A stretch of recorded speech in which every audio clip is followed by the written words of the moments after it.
On se retrouve pour cette deuxième émission, La Brèche.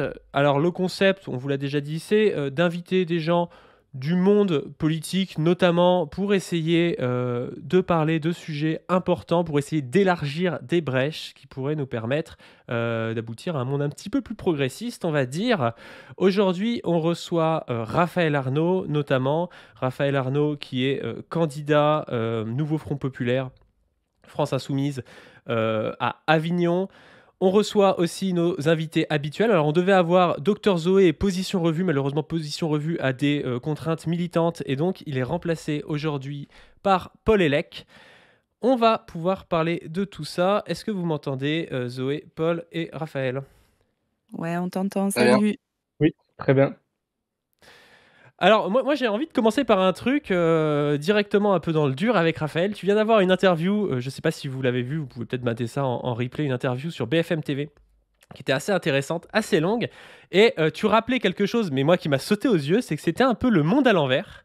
C'est-à-dire que tu devais répondre de toutes les accusations du monde, alors que tu te présentes, toi, tu es un militant antifasciste, tu es plutôt de gauche, et en fait, on t'a expliqué que tu étais violent, que tu étais fiché S, et toi, tu disais donc, ouais, bah, aujourd'hui, la gauche, elle répond de tout et n'importe quoi, d'être antisémite, par exemple, ou des choses du genre. Qu'est-ce que tu as pensé, toi, de cette interview? Tu as eu le même effet que moi, j'imagine? Ouais, je vous avoue que j'étais plutôt content de cette interview pour une simple et bonne raison, c'est que je voulais un peu démontrer des contradictions qui existent chez ces médias, forcément dans un climat un peu particulier où là, ça fait 3-4 jours que je suis traîné dans la boue. Bon, alors je vous avoue que c'est pas ça qui me fait peur, parce qu'en réalité, ça fait 6 ans que l'extrême droite essaye de m'attaquer de la façon la plus violente possible, qu'ils essayent de mettre des plaintes sur des choses où j'étais même pas là, où je ne sais même pas d'où ça sort. On essaie de m'attribuer tout et n'importe quoi. Voilà, donc c'est sûr que c'est dans un contexte un peu particulier. Après, là où j'étais content, c'est que du coup, j'ai démontré encore une fois de l'absurdité de ce qui se passe sur le plateau. Il y a quand même un moment, on a passé plusieurs minutes à s'expliquer sur le fait que j'ai changé quelques lettres dans mon nom de famille. Parce que oui, mettre, sa tête en avant, quand on lutte contre l'extrême droite, c'est se mettre en danger. De fait, vous savez d'ailleurs au moment où j'ai commencé, encore une fois, c'est pas c'est enfin, quand on est au courant, c'est toujours moins pire, c'est que je le savais que ça allait provoquer autant de violence, générer autant de menaces et cetera. Mais derrière, quand je viens de me reprocher ça, alors qu'en plus de ça, des candidats, je l'ai dit sur le plateau d'ailleurs, ça les a un peu bon, le gars il était pas content là, le droitard, qui a énoncé ça. J'ai dit: «Marine Le Pen le fait aussi». Je ne vous vois pas sur ce plateau décortiquer le fait que Marine Le Pen n'utilise pas son nom ou prénom initial. Donc on voit bien un peu le niveau, encore une fois, de ce plateau. On pourrait parler de longues heures des violences de l'extrême droite, des liens avec le terrorisme, ce que j'ai essayé de faire à plusieurs reprises. Ah, on essayait un peu de me couper dans ces moments-là. Le fait qu'ils investissent des candidats négationnistes, antisémites, qui ont été condamnés pour des affaires de violence à l'arme à feu. Est-ce qu'on se rend compte un peu du niveau? Et non, ils préfèrent passer du temps à fabuler sur de potentielles violences de la part de mon mouvement politique, de potentielles violences de ma part, sur apparemment des problèmes de nom de famille. Il y a un gars, il a dit que j'avais utilisé 7 fois, je crois, j'avais changé 7 fois de nom, mais qu'est-ce qu'il raconte? Je veux dire, moi je me suis toujours appelé Raphaël Arnaud. Je crois que j'avais vu un article d'extrême droite. Ah mais c'est comique quand même, hein, où ils disent que j'ai changé 7 fois de nom et qu'un de mes surnoms c'était Raf Raf. Bon, OK. Soit, déjà personne ne m'a jamais appelé comme ça, bon on s'en fout, mais encore une fois, ça révèle du niveau politique dans lequel on est et de l'inversion des valeurs. Je parlais de référentiel commun. On avait un référentiel commun en France, c'est le fait qu'on ne tergiverse pas avec l'extrême droite. À la fin de ce plateau, il y a encore une personne, peut-être de bonne foi, hein, qui a dit: «Le RN est un parti légal» et en gros, moi, on me Ouais, présentait de c'était fait hallucinant, ouais. comme de l'illégalité. Mais de quoi vous me parlez? Vous me parlez, encore une fois, j'ai bien fait d'insister jusqu'à la fin de cette interview, on parle du seul parti qui a été lié à 3 affaires terroristes en France. Et on pourra y revenir si vous voulez, Non, non, plus tard mais dans la discussion. en plus, cette histoire de légalité, c'est complètement débile parce que, enfin, ils disent oui, t'es fiché S, et en fait, la fiche S, ça marche un peu comme une lettre de cachet, c'est-à-dire que c'est une décision administrative. On sait même pas tellement pourquoi, on sait pas la matière qu'il y a derrière. Personne n'est capable de dire sur le plateau ce que tu as fait, ce qui a été condamné, ce qui est factuel, tu vois. Et Mmh. on en déduit que du coup, toi, ce serait l'illégalité et tu devrais te retirer. Et par contre, on dit bah non, le RN, c'est légal, quoi. Enfin, c'est vraiment une inversion totale du truc, quoi. Il y a des jugements contre des députés RN, ils en parlent pas. Toi, il n'y a pas de jugement, mais comme il y a une décision administrative de te mettre une fiche S, comme d'ailleurs à certains militants aussi écologistes, il y a aussi des écologistes qui sont fichés S comme ça. Enfin, la fiche S, c'est un gros fourre-tout qui permet de mettre à la fois Mohamed Merah dedans, Raphaël Arnaud, un écologiste, de dire c'est un éco-terroriste, et puis voilà, après on s'y retrouve en disant ah bah c'est tous des gens dangereux, il faut surtout pas leur parler. Et puis Ouais. c'est pas une décision judiciaire, c'est une décision arbitraire. C'est un outil de fichage de la DGSI. Donc c'est pas, et c'est justement pour les gens à qui on n'a rien à reprocher pénalement, mais qu'ils estiment qu'il faut surveiller parce que c'est, des opposants, au pouvoir en place, hein, notamment. Et c'est intéressant de connaître l'histoire des fichettes parce que c'est les fichages, ça a commencé, on en a des traces à la Troisième République, et cetera, mais l'ancêtre de la fichage, c'est la liste S. Ça a été mis en place en 1942 sous Vichy. Enfin voilà quoi, et Bah, moi, c'est un ça m'a outil autoritaire. intéressé ça parce que tu vois, il y a Roussel justement bah, qui, bon, même il est dans le nouveau Front Populaire, il t'a un peu tapé dessus en disant voilà, qu'il t'aurait dû retirer ta candidature. Mais moi, je pense que Missak Manoukian, bah, il était peut-être fiché S, tu vois, et je sais Non, pas mais si là, Roussel veut cancel c'est même Missak pas, Manoukian, c'est quoi. c'est même pas fiché, c'est que le gars a été fusillé, Bah justement, pour oui, son oui, non, combat bien sûr. antifasciste. Et par contre, il y a Pablo Vivien, c'était intéressant sur le plateau de BFM, qui a rappelé, et ça fait un peu de bien aussi d'entendre des choses qui vont dans ce sens-là, c'est que des militants du Parti communiste français connaissent très bien ce que c'est que le fichage. Ils ont été d'ailleurs eux-mêmes fichés à de nombreuses reprises, ils le rappelaient dans les années 30, même potentiellement des membres du Front Populaire à l'époque avaient été fichés par des gouvernements pardon, à la dérive. Donc voilà, ça faisait du bien aussi d'avoir des rappels historiques dans la période, encore une fois, où c'est la confusion généralisée. Et puis il y avait Et un. juste, moi, je Vas-y, voulais... vas-y, Paul. Non, non, mais je vais faire une remarque sur ça, c'est qu'il y a eu un très bon article ce matin dans Mediapart de Younes Abzouz qui rappelle que Mediapart enfin que BFM TV, pardon, excusez-moi, BFM TV a investi là, dans le court terme, sur plus d'éditorialistes de droite, quoi. Qu'il y a une consigne de la direction éditoriale de BFM, vous pouvez lire l'article, ça s'appelle Davantage d'éditorialistes de droite et de droite, la consigne de BFM TV à ses programmateurs. Donc avec cette volonté vraiment de retrouver des commentateurs qui participent en fait de ce brouillage des valeurs dont tu parles, Raphaël, qui est vraiment un truc de derrière la recherche de la course à l'audience. Ils disent en gros, on veut parler à tous les Français, et y compris à ceux qui vont s'apprêter à voter pour le Rassemblement national. On leur met des gens qui vont aller dans leur sens.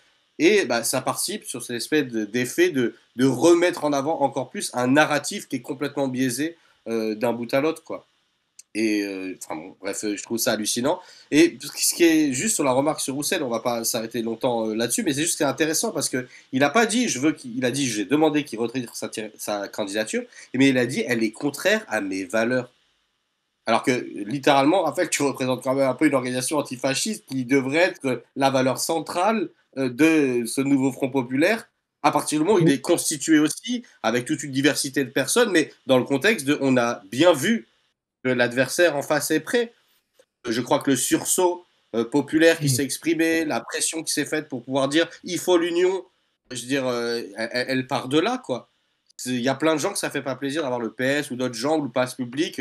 Moi le premier, mais c'est pas la question là aujourd'hui. On a dit on y va. Et je pense que c'est ça qui est un peu, voilà, qui dans la période, mais c'est un dérapage et c'est un manque de solidarité entre nous. Et je pense qu'il va falloir qu'on commence à faire attention à ça. Surtout, si je peux me permettre, sur cette déclaration de Fabien Roussel, il n'a pas qu'insulté mon mouvement politique, il n'a pas qu'insulté ma candidature. En réalité, alors tu viens de le rappeler, il a insulté aussi le nouveau Front populaire par sa démarche, la question de l'unité, et surtout il a insulté aussi des militants et des militantes communistes qui connaissent très bien le travail de la Jeune Garde. Moi, par ailleurs, on s'en cache pas avec nos camarades, qu'on puisse avoir des désaccords politiques sur certaines lignes politiques. Ça, c'est pas un problème. Mais comme on a toujours cherché à le faire, la question de l'unité, encore une fois, est centrale dans le travail de la Jeune Garde. On travaille au quotidien avec des jeunesses communistes, je pense notamment dans le Nord, qui font un travail incroyable sur tout un tas de sujets, qui nous ont invités pour des meetings. Je pense à des camarades aussi à Lyon que je connais particulièrement bien et avec qui on peut faire des choses extraordinaires et qui se sont sentis insultés, encore une fois, par les propos de Fabien Roussel à notre égard. Donc, ouais, il est bon de rappeler aussi tout ça, que l'unité, elle se fait à la base. Après, je vous avoue que je reste pas bloqué non plus sur cette déclaration de Fabien Roussel pour la simple et bonne raison, c'est qu'il y a des enjeux électoraux, encore une fois, qui dépassent amplement ma candidature. Il y a des enjeux d'appareil politique aussi parce que mon investiture vient de la France Insoumise. Il y a des enjeux aussi, le fait est, c'est que je pense qu'il n'était pas préparé. C'est triste que des camarades ne soient pas préparés sur la question antifasciste dans une période aussi intense et qu'il a préféré évacuer la question en disant c'est pas mon problème, je préfère qu'il retire sa candidature. Bon, c'est sûr que Fabien Roussel, il va falloir qu'il travaille à ça, comme l'ensemble d'ailleurs de nos partenaires politiques.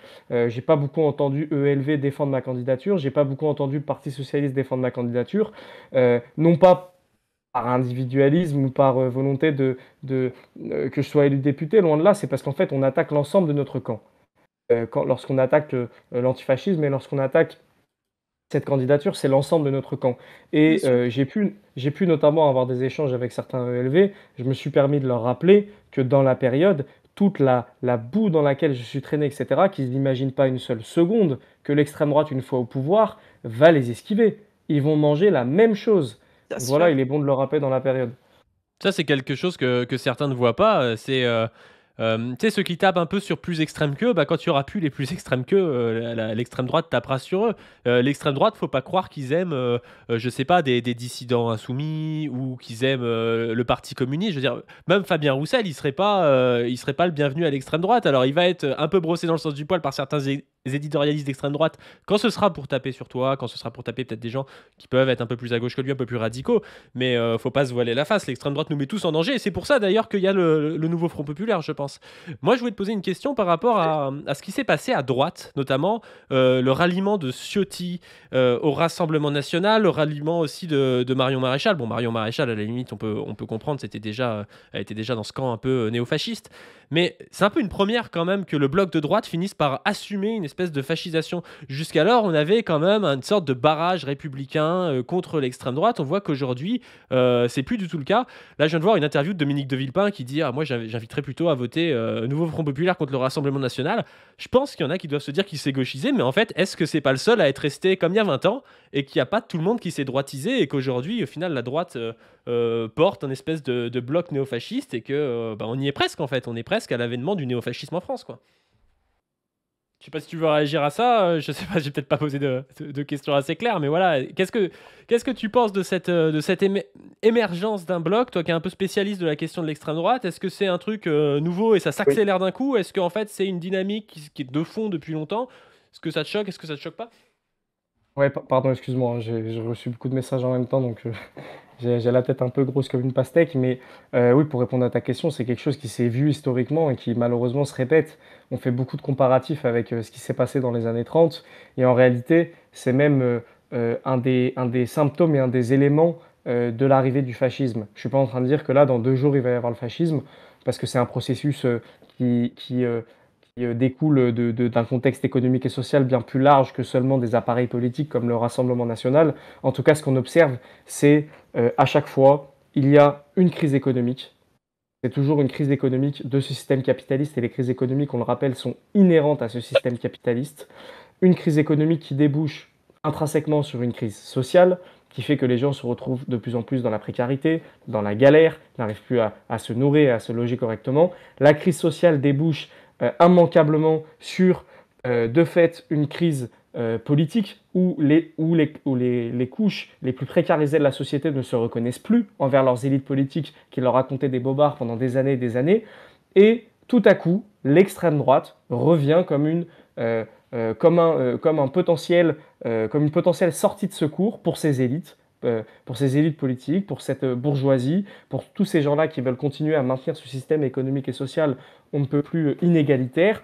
Et c'est à ce moment-là que du coup, le bloc politique des élites, qui souhaitent conserver ce système aussi inégalitaire qu'il soit, se radicalise.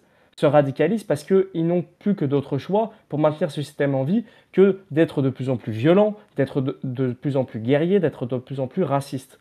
Voilà la situation dans laquelle on se trouve et c'est ce qui fait qu'aujourd'hui, il y a effectivement des pans entiers de ce qu'on appelait la droite plus modérée qui même prenaient des fois position par simple valeur morale antifasciste aussi parce qu'on leur a mis une telle raclée au sorti de la Seconde Guerre mondiale qu'ils n'avaient plus que d'autres choix pour exister politiquement que de se positionner contre l'extrême droite. ça aussi, il est bon de le rappeler, c'est pas par volonté politique, c'est parce qu'on leur a pas laissé le choix. On leur a dit que la pression populaire faisait que s'ils voulaient exister politiquement, ils étaient obligés de se positionner contre l'extrême droite. Mais en tout cas, encore une fois, on voit dans ces périodes-là de crise du capitalisme et de crise politique que l'extrême droite devient à nouveau une solution, et donc des pans entiers qui se radicalisent, mais de façon brutale. Et je pense que la séquence Palestine n'est pas à négliger de ce point de vue-là. On a vu ce que ça pouvait être. Et encore, notre État n'est pas officiellement en guerre. Alors, il mène des guerres un peu partout, mais en tout cas, n'est pas rentré dans une guerre frontale entre deux États. On n'est pas encore dans ce climat-là, mais on voit déjà le niveau de propagande hallucinante qu'il y a pu avoir, les déversements de haine, de mensonges, mais juste hallucinant pour toute personne qui portait solidarité avec la Palestine. Ça nous en dit long sur la période et sur le moment de radicalisation, encore une fois, de cette bourgeoisie et des classes dominantes de façon générale. Bah, on voit, oui, par rapport à ça, je trouve une sorte de... en fait, où on monte en épingle, et un peu comme avec toi, c'est-à-dire des micro-trucs. Paul en avait parlé l'autre jour sur le média, sur l'histoire de camper avec Mélenchon. On en a fait un truc comme si Mélenchon était limite négationniste, quoi. Limite, le gars se foutait de la gueule des camps de concentration, alors que c'est pas du tout le cas. Enfin, j'espère que vous êtes d'accord avec moi. Ouais. Et c'est pareil avec ce qui s'est passé, je trouve, quand tu étais sur BFM tout à l'heure. C'est-à-dire que il y avait tout un tas de fake news qui étaient repris contre toi. Et en fait, aujourd'hui, on voit tout un système qui est à la fois le système de l'État, qui est de plus en plus autoritaire, mais aussi le système médiatique, en fait, qui se met en branle pour empêcher toute parole dissidente. Et la seule parole qu'on va nous autoriser, c'est une parole qui est un peu molle, qui est un peu en mode oui, moi je suis pour la rupture, mais quand même je suis gentil. Ah bah oui, moi je suis pas vraiment antifasciste, je suis pas violent, je suis pas je sais pas quoi. Alors nous on n'assume pas notre but c'est pas de casser la gueule aux gens, hein, qu'on soit clair. Mais voilà, on veut pas non plus baisser la tête dès qu'on nous explique qu'on doit le faire, et on veut quand même pouvoir avoir un discours un peu offensif, quoi. Cette question, je pense, des médias, elle est assez intéressante. Notamment, par exemple, ils t'ont dit un truc sur BFM. Là, ils t'ont dit, oui, que tu avais menacé de mort, je crois que c'était Alice Cordier. Ils t'ont dit ça et ils ont repris ça. En fait, ils n'avaient pas de source. C'est-à-dire qu'ils sont... En fait, ils sont pas capables de sourcer leur chose. Ils avaient fait ça aussi avec Amal Bentounsi. Ils ont fait croire qu'elle était homophobe. Donc, t'es à 1 heure de grande écoute. On te dit devant, je sais pas, 2 millions de personnes que t'es homophobe ou que t'as menacé de mort quelqu'un. Il n'y a aucune source.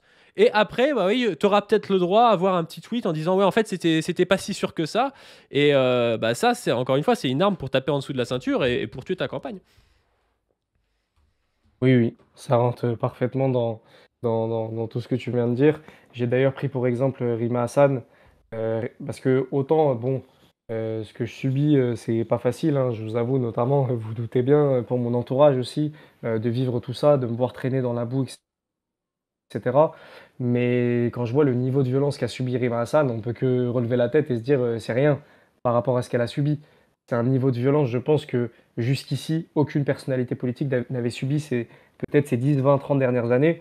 Donc la force de sa candidature lors de la dernière élection européenne nous a donné une force inestimable et je pense qu'il ne se rend pas compte encore une fois, de ce que ça nous a donné. Et j'ai pris cet exemple. Vous savez, Rima Hassan, elle avait fait une interview sur un média YouTube. Alors, je me souviens plus, je crois que c'était Le Crayon, mais je ne suis pas sûr. Et en fait, il y a eu des coupures de cette interview. Oui.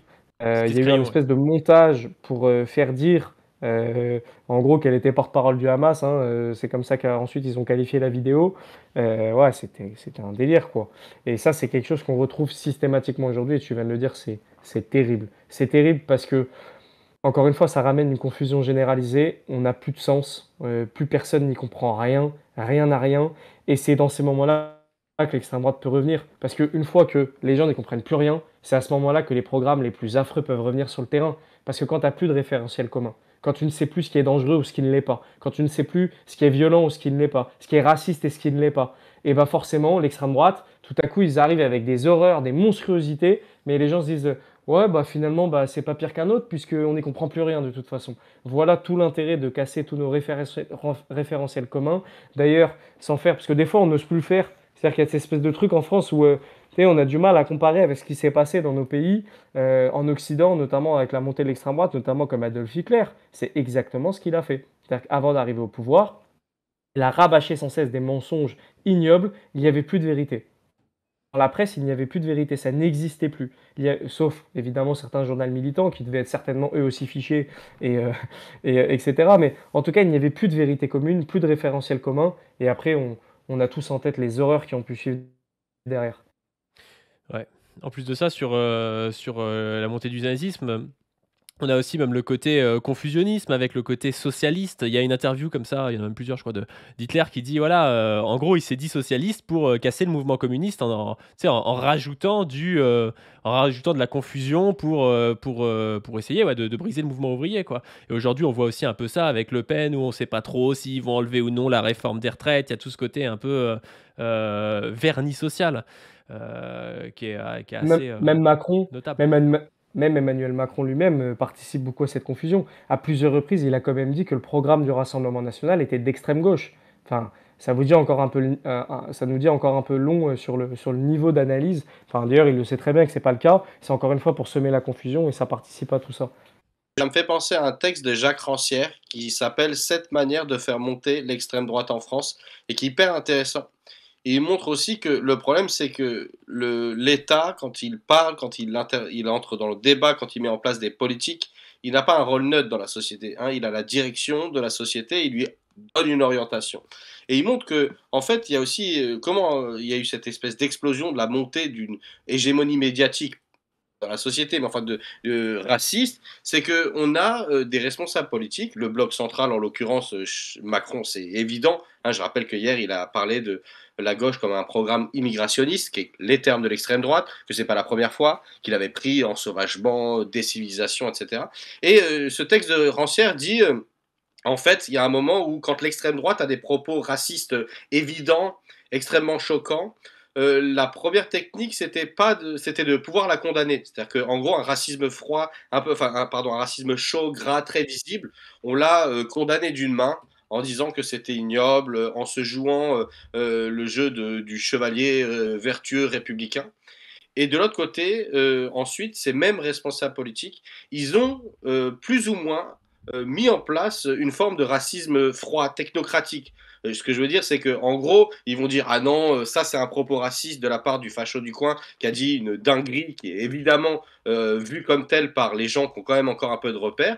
Par contre, ils vont proposer une solution technique qui est en fait une politique publique raciste. C'est comme on dit reconduite à la frontière au lieu de dire expulsion. Lorsqu'on dit centre de rétention, enfin à la limite rétention, le mot est là, mais au lieu de dire en fait ce sont des endroits, les CRA, où on enferme des gens.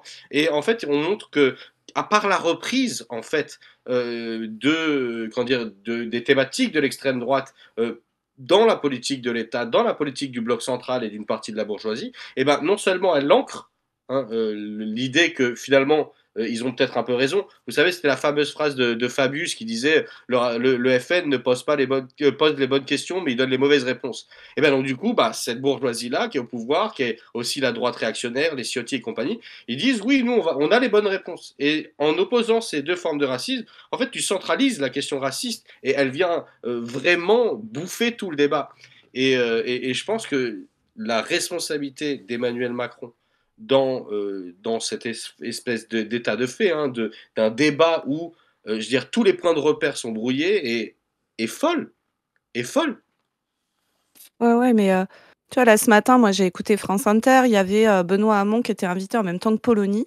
Et t'as Natacha Polony, qui sort exactement ça, c'est-à-dire en disant ouais, mais la gauche, en fait, ce qu'ils comprennent pas, c'est que même dans l'électorat de gauche, on voit qu'il y a plus de 50% des gens qui sont, alors elle doit utiliser une périphrase, genre préoccupés par l'immigration, enfin bon, un truc comme ça. Et avec cette espèce de discours de mais vous êtes cons à gauche, en fait, tout le monde est raciste. Et donc, si vous gagnez pas, c'est parce que vous n'êtes pas assez raciste. Sans comprendre qu'en fait, la politique, c'est aussi militer et c'est notamment militer pour faire venir les gens sur des positions sur lesquelles ils n'étaient pas forcément au départ. Après, sur cette généralisation du pacte raciste, on en a déjà parlé plein de fois. C'est effectivement un truc qui est normalisé. Et Macron, il a passé tout son mandat, ses 7 ans de mandat, à faire des petits gestes vers l'extrême droite en permanence. Et l'acmé était quand même cette loi immigration qui a été passée en décembre et qui encore a été passée en enlevant une partie de trucs qui étaient, je crois, juste non constitutionnels et qui du coup ne pouvaient pas passer. Mais c'est un long travail qui est fait et qui est rabâché. Et t'as des Polonies qui viennent t'expliquer que en fait, pour gagner à gauche, il faut lâcher les combats antiracistes et faire du Roussel, en gros. Bon, Roussel fait 2,5%, donc ça doit pas marcher tant bien que ça, cette stratégie, c'est-à-dire de vouloir éluder la question raciste en se centrant que sur des questions sociales. Et ce que notre camp à nous, on dit, c'est qu'en fait, il faut les deux. Enfin, la question sociale est à l'origine, enfin, une des origines de la création du pacte raciste. On fait tout un discours aux gens en leur disant ça manque, il n'y a pas assez, il y a le trou de la sécu, etc. etc. Et du coup, mécaniquement, le réflexe, c'est de se dire ben, comme il n'y en a pas assez pour tout le monde, moi d'abord, les miens d'abord, et après on se met à définir les siens comme voilà, par des groupes ethniques, etc. Donc il y a cette jambe-là. Et puis il y a le fait que c'est une normalisation générale du discours depuis des décennies qui s'est accélérée ces dernières années. Et, les comparaisons font mal, quoi. Les comparaisons font mal parce que aujourd'hui, une femme comme Alice Cordier, donc qui t'accuse de je sais pas quoi, de menaces de mort, etc., elle est reçue sur les plateaux de BFM TV. Alice Cordier, c'est une femme qui est passée par, si vous avez vu l'édition de Usul et Lumi sur cet institut de formation qui vient de light-right américaine, qui vient de l'extrême droite américaine, qui sont à la fois extrêmement conservateurs, enfin réactionnaires sur tout un tas de questions, mais aussi complètement libertariens sur le plan économique. Alice Cordier, elle vient de l'Institut de formation politique qui est ce truc-là, comme d'autres influenceurs d'extrême droite, comme Thaïs Descuffon, comme Erga, etc. Elle est invitée sur les plateaux de TV comme féministe. Elle est à la tête d'un collectif qui s'appelle Némésis, qui est un collectif de militantes d'extrême droite qui instrumentalise la violence sexuelle pour ne parler que de la violence sexuelle quand elle est le fait d'étrangers, etc. Elle a un pont d'or sur tous les plateaux, particulièrement sur les plateaux de CNews et les plateaux de BFM. Elle raconte des trucs sur Raphaël, genre, voilà, il a essayé des menaces de mort, etc. Je rappelle que la seule personne connue qui est agressée à Alice Cordier dans l'espace public, c'est Baptiste Marché, d'accord, qui est un militant d'extrême droite, très dur aussi, libertarien, qui vit au Texas, qui trouve qu'il faudrait remigrer tout le monde et ne payer aucun impôt. Je vous simplifie, mais c'est pas beaucoup plus compliqué que ça, sa pensée.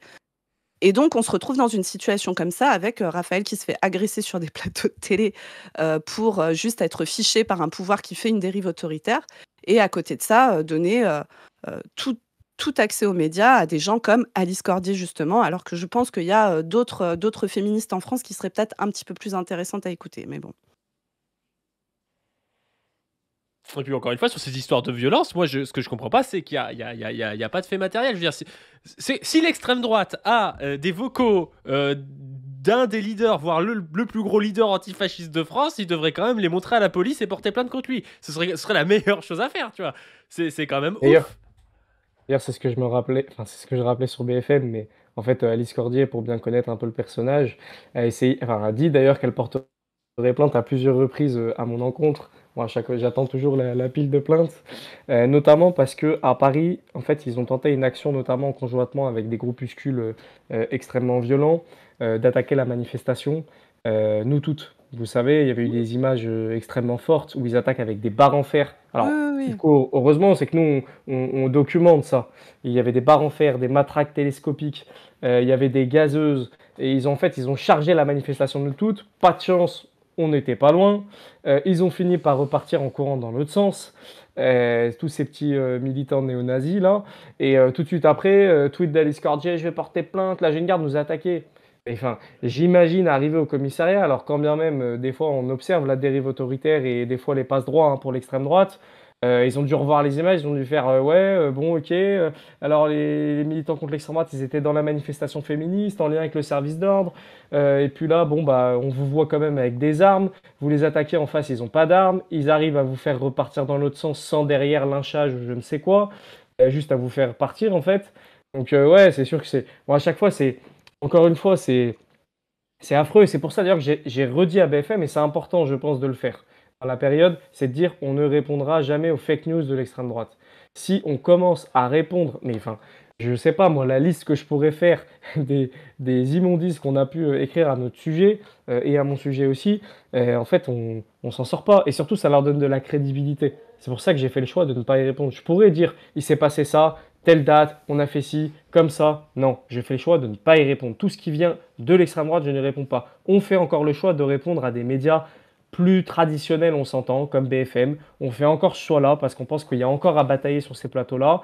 Peut-être que dans quelques années, ça ne le sera plus. En tout cas, il y a encore à batailler et à amener des idées. Mais quand c'est directement émanant de militants d'extrême droite qui nous portent des accusations lunaires, on va pas leur donner du crédit. Et même si des fois c'est dur, hein, des fois pendant des jours on entend des conneries sur nous et on a envie de répondre. On est en mode non mais là faut répondre, c'est pas possible, faut dire qu'on n'y était pas, faut dire que si, faut dire que ça. Et on est en mode non, non, non, non. On ne commence pas à répondre, ça leur donne du crédit, on ne rentrera jamais dans ce jeu-là. Et c'est pas facile des fois. Moi, ce que je trouve intéressant, c'est que cette équivalence qui a été faite et créée médiatiquement hein, entre les antifascistes et les groupuscules d'ultra-droite, etc., c'est exactement la même chose qui est fait par l'expression les extrêmes. Hein. L'AFI et le RN, c'est la même chose. C'est le même centre du débat. Et c'est un outil de déstabilisation massive et de neutralisation. Parce que on recherche cette espèce de ah ouais, mais il faut être modéré, il faut être raisonnable, qui est vraiment le sentiment de dire c'est un appel à dire accrochez-vous à l'ordre actuel parce que l'ordre actuel, ça vous protège contre le pire. Mais par contre, pour moi, je trouve que ça indique, par contre, une chose différente dans. Tu disais tout à l'heure, il ne faut pas parler de fascisme dans 2 semaines parce que c'est pas ça l'enjeu, mais en tout cas, dans le processus de fascisation de la société, je pense que ce terme est utile pour parler de cette espèce de processus. Et c'est qu'il y a une différence, par exemple, avec les sociétés du début du siècle. Enfin, je veux dire, la montée du fascisme, notamment en Italie, elle s'organise dans un contexte où la violence rapports sociaux et la violence qu'ont connu les individus est à un niveau mais largement plus hallucinant qu'aujourd'hui. Je rappelle qu'il y a la boucherie de la Première Guerre mondiale, que la moitié des peuples européens ont connu ce que c'est les armes, ont connu ce que c'est le massacre, ont connu ce traumatisme-là. Hein.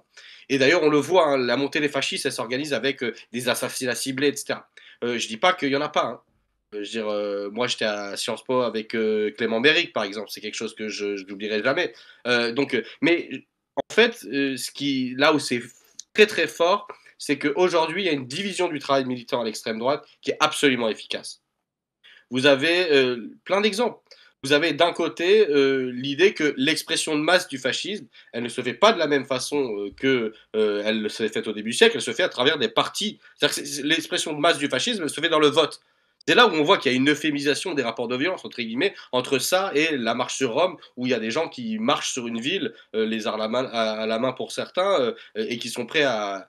Et ça ne veut pas dire que l'élément de violence n'existe pas. Et c'est là où on voit tous ces groupes qui attaquent des conférences, encore à Lyon il n'y a pas si longtemps, etc.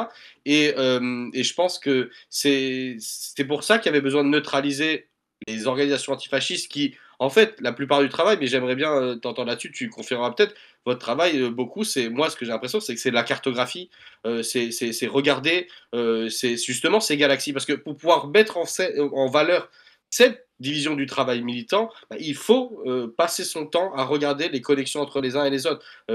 Zoé, tu parlais du reportage de Loubi et Gilles, il est très utile en ce sens d'ailleurs, et je pense que déjà cartographier et montrer cette division du travail militant, c'est un des éléments de la période, mais en plus de voir derrière peut-être une deuxième lecture, c'est qu'il y a une division du travail militant, j'allais dire, dans comment on fait basculer certaines franges de la bourgeoisie dans le soutien au Rassemblement national. On a bien vu, Macron, il dissout l'Assemblée, il se décentre du coup de l'actualité politique et il laisse place à une confrontation entre deux blocs. Il y a un sondage sur BFM qui a montré vraiment il y a une clarification politique folle. Tous les partis de gauche, leur priorité, c'est pouvoir d'achat, services publics, lutte contre les inégalités. Tous les partis d'extrême droite, c'est immigration, sécurité enfin, je sais pas quoi, je me rappelle plus le troisième. On a vraiment des priorités, voilà. Et en fait, regardez, moi, c'est ce que je dis depuis le départ, il y a 50 nuances de gens qui sont d'accord sur l'essentiel. Néolibéralisme, xénophobie, recul des droits et libertés publiques. C'est là qu'on voit la force de l'extrême droite. C'est-à-dire que dans les autres partis, c'est aussi le consensus, mais chacun a un rôle différent. Zemmour, par exemple, c'est vraiment la bourgeoisie néofasciste. C'est une bourgeoisie qui est élue à Nice, à Cannes, dans le 16e arrondissement. C'est là où ils font leur meilleur score. Et ces gens-là, c'est vraiment... ils portent le discours de civilisation type le discours colonial. On est la civilisation blanche et chrétienne contre les barbares en face. Le Rassemblement national, bien sûr que c'est ça, canal historique, hein, créé par des VSS et toutes sortes de, on va dire, de la droite OAS. Mais sa force, pour son ancrage populaire au niveau électoral, c'est plutôt, et c'est ce que tu disais tout à l'heure, le pacte raciste sur une base de classe vraiment nauséabonde, un social chauvinisme qui n'est même pas un truc social, c'est juste du chauvinisme. Et en fait, je trouve que cartographier aussi ça va être un enjeu dans la période pour montrer que, en fait, chacun joue son rôle et que c'est pas en fait si étonnant que Ciotti il ait fait la bascule. Que en fait, c'est chacun vient gérer sa part de bourgeoisie et le basculement. Et encore une fois, la responsabilité, c'est les pompiers pyromanes de l'État qui ont ouvert la porte à ça, mais pas comme ça, ou parce que ils avaient pour but de récupérer la base sociale de la droite et que c'est sur cette base-là qu'ils ont tout vendu. Bref, pardon, je parle un peu et je suis fatigué, donc c'est peut-être pas très cohérent par rapport à la dernière fois, mais c'est parce que je suis malade. Non mais tu poses des bonnes questions, je trouve, par rapport à la cartographie. Et d'ailleurs, moi, c'est un truc que je voulais te poser. C'est quoi le rapport, en fait, entre se présenter aujourd'hui en tant que député et tout ce que tu as fait avant? C'est-à-dire que avant, il y a vraiment une organisation de terrain, de militantisme, de cartographie, mais aussi oui, de repérage des réseaux, presque, j'allais dire presque d'infiltration. Mais voilà, tu vois le truc, hein, quelque chose vraiment de terrain par rapport à des groupuscules sur place. Et aujourd'hui, tu viens te présenter pour voter des lois à l'Assemblée nationale. Quel est le rapport? C'est presque la première question que j'aurais dû te poser. Pourquoi est-ce que tu fais cette démarche? Parce qu'on a cette espèce de slogan militant, et c'est pas seulement par dogmatisme, c'est cette nécessité politique à combattre l'extrême droite par tous les moyens nécessaires. Et en fait, à la Jeune Garde, on y allait par étapes. Il n'y avait pas, encore une fois, de plan établi à la base, on va faire comme si, on va se développer dans telle ville, ça s'est pas passé comme ça. Ça s'est fait par étapes. La première étape, c'était d'éjecter les milices les plus violentes, les plus racistes qui existaient dans nos rues, à l'époque principalement concentrées autour du bassin social, qu'on a réussi à gagner. Tout simplement, on a gagné cette lutte-là à Strasbourg. Je sais que tu as eu Jem aussi, le camarade avec qui on a pu se rencontrer dans cette lutte-là contre le bassin social. Ouais. Derrière, on s'est attaqué à Génération Identitaire, qui était encore pas la même affaire, puisque Génération Identitaire avait beaucoup plus de respectabilité médiatique, avait beaucoup plus d'influence médiatique, et aussi au sein du Rassemblement National. C'est la première fois qu'on s'attaquait directement à une organisation néofasciste qui était directement en lien avec ce monde plus politique au sens institutionnel et médiatique. Donc on s'est à nouveau adapté, d'où l'arrivée du porte-parole.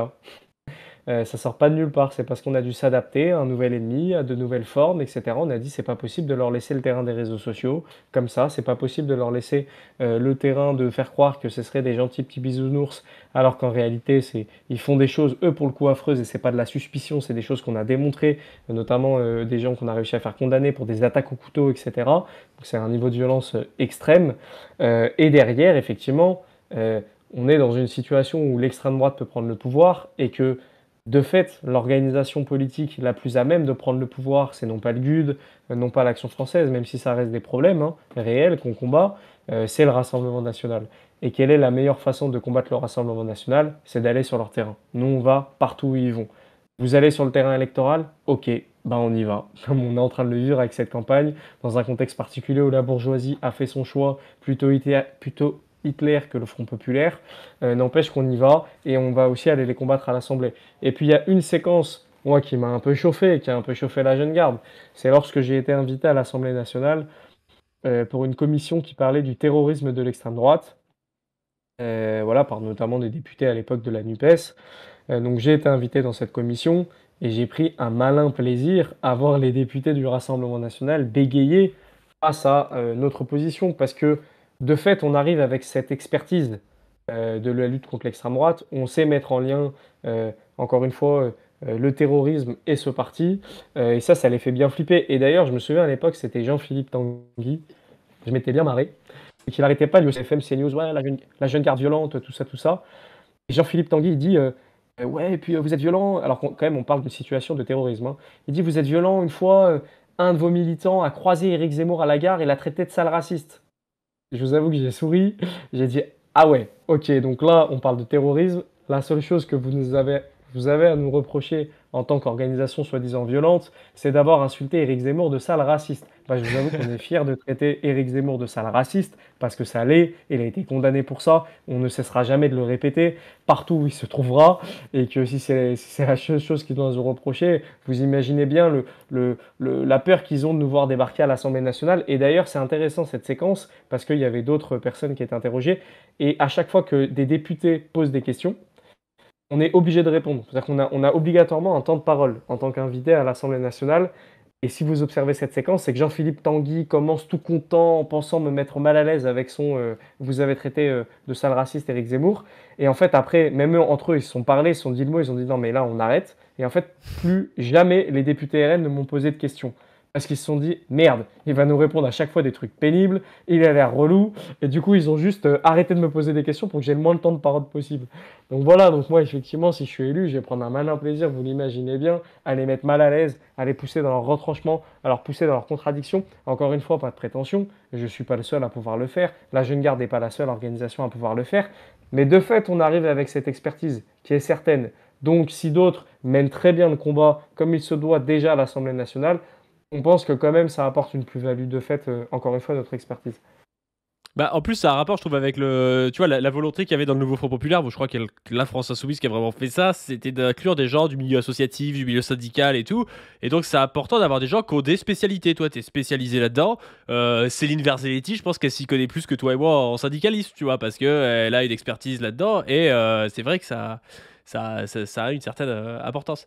Tu différencies un peu le. Tu veux dire quelque chose, Paul? Je voulais juste poser une question, mais peut-être après.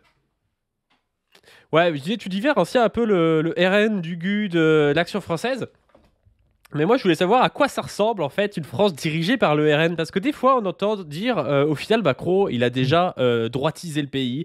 Il a déjà fait 49.3 sur 49.3. Il a fait passer des lois de plus en plus à droite. Est-ce qu'il y a une vraie différence aujourd'hui entre la politique d'Emmanuel Macron et ce que peuvent faire des groupes comme l'Action française sous sa politique et ce qui se passera si le RN passe, selon toi? Le RN est un accélérateur de ce qui va se passer dans les prochaines années. Je pense qu'il va falloir qu'on s'y prépare. Ça ne veut pas dire qu'ils vont réussir à prendre le pouvoir. Preuve en est, c'est qu'il y a encore de l'espoir dans notre pays. On est capable de les battre, de les faire reculer encore. Rien n'est joué. N'empêche que le RN serait un propulseur pour tout ce qu'on vient de dire. Ces discours guerriers, racistes, réactionnaires, tout ce qu'on veut, une accélération d'une potentielle arrivée du fascisme au pouvoir. Mais on fait encore la distinction entre Emmanuel Macron et le RN. Parce qu'encore une fois, si Emmanuel Macron lui aussi est un accélérateur de tout ça, parce qu'il y a une bourgeoisie qui est à la dérive, il y a une bourgeoisie qui se cherche des solutions, et de fait, il la trouve dans la radicalité de ce système, dans ses formes les plus abjectes, dans ses formes les plus réactionnaires, les plus autoritaires. Mais le RN, pourquoi est-ce qu'il est un accélérateur? C'est parce que le fascisme est un mouvement profondément idéologique. À la différence d'une démocratie libérale dans laquelle on a pu être pendant des années, qui se maintient sur un système économique et social avec une idéologie qui n'est pas forcément forte, qui repose plutôt sur le fait que les gens ne se politisent pas trop, ne s'intéressent pas trop à la politique, restent un peu chacun dans ses positions, etc., avec un faux jeu politique. Et le fascisme, c'est ce moment où justement, et encore une fois, il y a une perte de croyance envers les élites, où tout à coup, il y a besoin à nouveau d'un projet idéologique fort pour remobiliser les masses autour d'un projet politique. C'est ça tout le danger du fascisme, c'est qu'ils ont besoin, encore une fois, de se réattirer une partie des classes populaires, une partie des classes moyennes, pour fédérer autour d'un projet idéologique. Et là où Emmanuel Macron n'est plus une solution, de fait, on le voit bien, là, c'est que le macronisme, ça va disparaître en réalité, pour laisser place à une chose, c'est nous contre eux, c'est-à-dire contre l'extrême droite et contre tous ces projets. Et justement, dans cette situation, encore une fois, Macron va disparaître. Et pourquoi est-ce que le RN est réellement problématique? C'est parce que eux, idéologiquement, ils sont prêts. Ils ont conscience de tout ça. Et ça va être un accélérateur idéologique, contrairement à Macron, qui, je pense, a le niveau idéologique d'une moule. À la différence, le RN, eux, il y a des gens formés chez eux, qui savent pertinemment la séquence politique qui est en train de se passer. Emmanuel Macron, je pense, c'est juste un trou de balle, qui pense qu'à ses intérêts, qui est complètement perdu dans la séquence et qui de fait suit encore une fois cette dérive autoritaire, raciste, on ne va pas sans cesse répéter, mais du coup effectivement il y a ce Rassemblement national et l'extrême droite qui va prendre de plus en plus de place parce qu'idéologiquement, eux ils sont concernés et eux ils savent très bien où ils vont. Je suis, je Voilà. suis assez d'accord avec toi. Paul, tu avais une question ou Zoé, vas-y. Non, vas-y, Paul, ta Oui. question. Non, mais justement, j'allais dire, enfin, moi, je vous ai vu apparaître la Jeune Garde parce que j'ai vu ce travail, en fait, que tu évoquais tout à l'heure avec les militants communistes de terrain et ça, de rapprochement avec les organisations. Et je voulais savoir, enfin, tu pouvais nous raconter ça, en fait. C'est-à-dire que moi, j'ai l'impression que quand j'ai commencé à militer, moi, j'ai commencé, je suis de Nice, tu vois. Donc, j'ai adhéré à la JC à l'époque et on avait des vrais problèmes, y compris de sécurité, les camarades. C'était pas une ville où c'était facile. À l'époque, c'était Nissa Rebella, c'était Vardon avant qu'il crée le bloc identitaire, tout ça, tu les connais toi-même. Et en fait, les collectifs Antifa ou quoi, quand je parle de ça il y a 15 ans, hein, ils étaient victimes d'une forme d'isolement à gauche parce que justement, vus comme des groupes radicaux, les mots qu'on utilisait pour les désigner étaient pourris, genre anarchistes ou ces espèces d'étiquetage pour dire extrême. Et moi, je voulais savoir comment, enfin voilà, quelle a été la démarche de la Jeune Garde sur justement ce rapprochement, hein, je veux dire, petit à petit et par étapes pour, comment vous avez pensé cette stratégie, pour pouvoir faire partie, comment dire? Bah, de maintenant aujourd'hui cette coalition, mais surtout de devenir, à mon avis, essentiel pour une partie de la gauche électorale, institutionnelle, tu choisis le terme, et je trouve que c'est ça qui a fait le caractère extrêmement précieux de votre travail.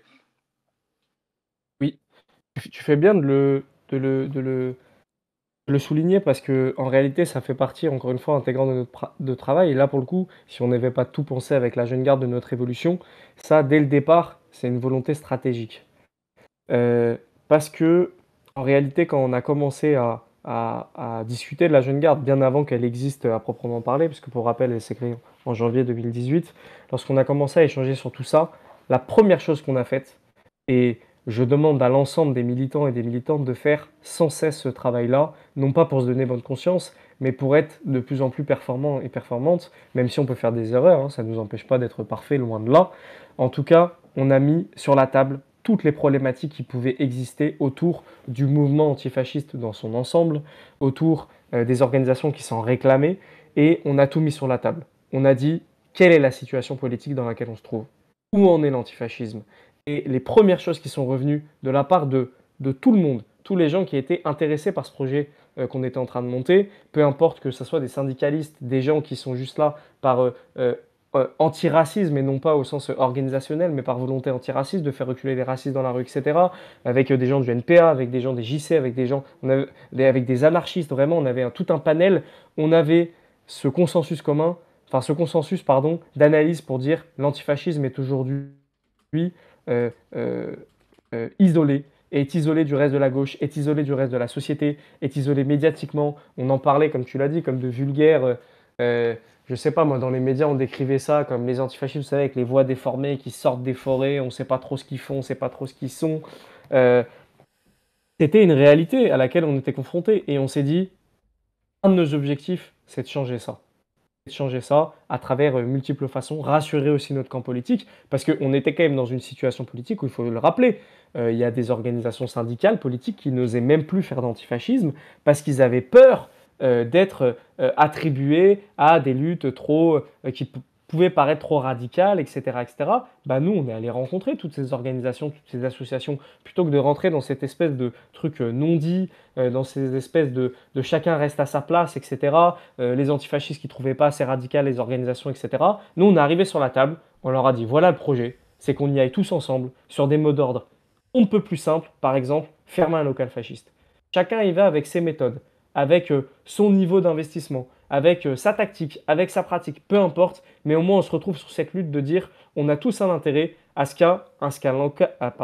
qu'un local néo-nazi ferme ses portes.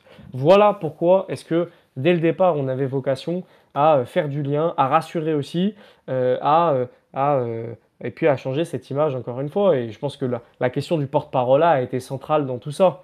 L'idée de dire, maintenant on répond aux médias, on est capable de donner de l'argumentaire, on est capable de défendre nos positions, on est capable de sortir du fantasme qu'aimerait nous attribuer ces news. Et ça, c'est vrai que c'est un travail, encore une fois, d'adaptation sur plusieurs années. Tout n'était pas prévu, mais c'est vrai que dès le départ, il y avait cette vocation de dire il ne faut absolument pas, dans la période, que l'antifascisme soit isolé.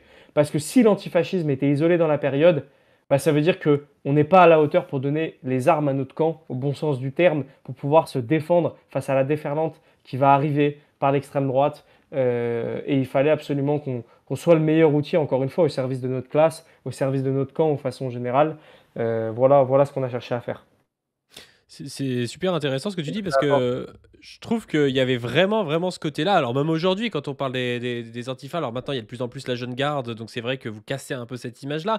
Mais quelqu'un qui n'est pas politisé, et surtout il y a 5-10 ans, peut-être moins aujourd'hui encore une fois, qui pensait aux antifas, il pensait ouais, à des choses qui pouvaient lui faire peur, un peu radicool, un peu, tu vois, un truc ouais, avec des voix déformées, comme tu disais. Et c'est d'ailleurs assez bizarre parce qu'il y avait d'un côté le barrage républicain qui était pour le coup assez peu porteur d'un projet de rupture. Et de l'autre côté, des antifas, on avait l'impression que c'était mais un projet de rupture de zinzin, tu vois. Alors qu'en réalité, l'antifascisme peut porter un projet de rupture, mais l'antifascisme, c'est quand même quelque chose qui devrait nous rapprocher. Et comme tu dis, virer des fascistes d'un local, c'est toujours bien.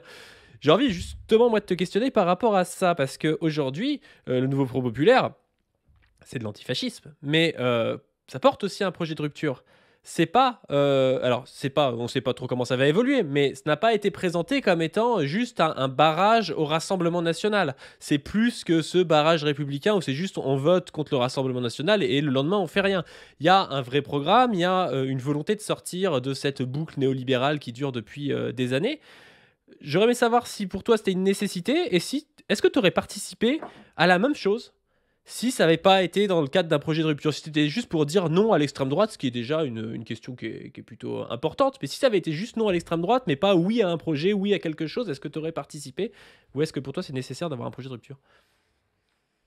C'est ultra nécessaire, d'autant plus dans la période, encore une fois, d'être clair sur nos positions et surtout de sortir d'un antifascisme, vous savez, très moral. C'est-à-dire que nombre d'organisations se sont targuées, je pense notamment aux Républicains, à tous ces partis de droite, se sont targués d'un antifascisme très moral. Oui, mais nous, on est contre l'extrême droite. Et dès le départ, on avait dit, on ne pourra pas compter sur ces gens-là. Non pas parce qu'au moment où ils le disaient, ils n'y croyaient pas, hein. Moi, je suis persuadé qu'il y avait certaines personnalités de droite, etc., qui croyaient profondément que eux n'étaient pas l'extrême droite et que jamais de la vie, ils ne feraient le pas de discuter avec l'extrême droite, de leur donner de la place, etc. Mais nous, on a une conscience de classe. Et c'est quelque chose que dès le départ, on a mis en avant avec la jeune garde. Et que ces gens-là, par intérêt politique, finalement, allaient petit à petit ouvrir les bras à l'extrême droite, s'y plonger dedans, partager ensemble, voire même complètement disparaître au profit de l'extrême droite.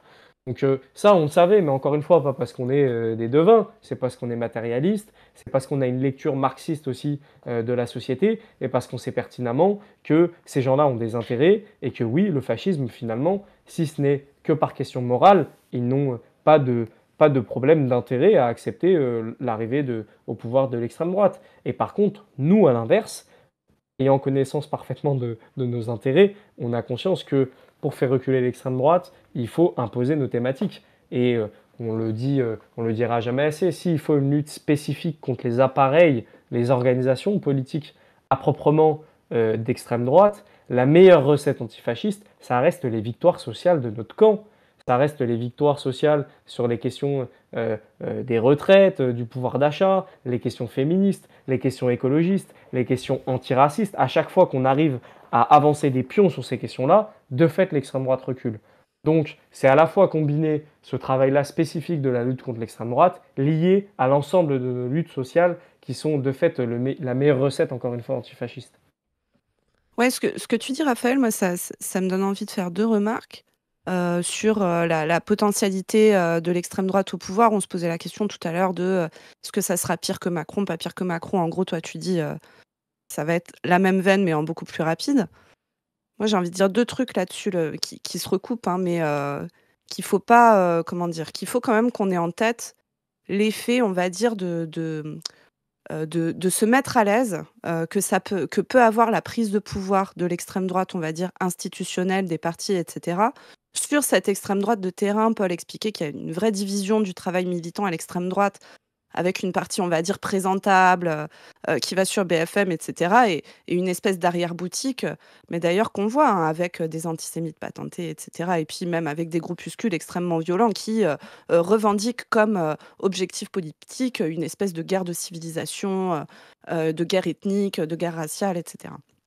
Le fait que des mecs comme ça existent le fait qu'ils soient quand même relativement nombreux, il y a Street Press notamment qui bosse beaucoup sur ces groupuscules pour les documenter, etc. Il faut quand même avoir en tête que une accession au pouvoir de l'extrême droite, et d'ailleurs c'est ce qu'on a vu là, le type qui dit vivement dans 3 semaines qu'on puisse aller casser des homosexuels, etc. Il faut vraiment qu'on ait en tête, nous militants de gauche, à faire un peu gaffe à certains discours qu'il peut y avoir dans notre camp qui glissent un peu vers l'accélérationnisme, de se rappeler que ces types-là, s'ils sont trop à l'aise, ça va très, très mal se passer et il faut être assez conscient, de savoir pour qui ça va très mal se passer.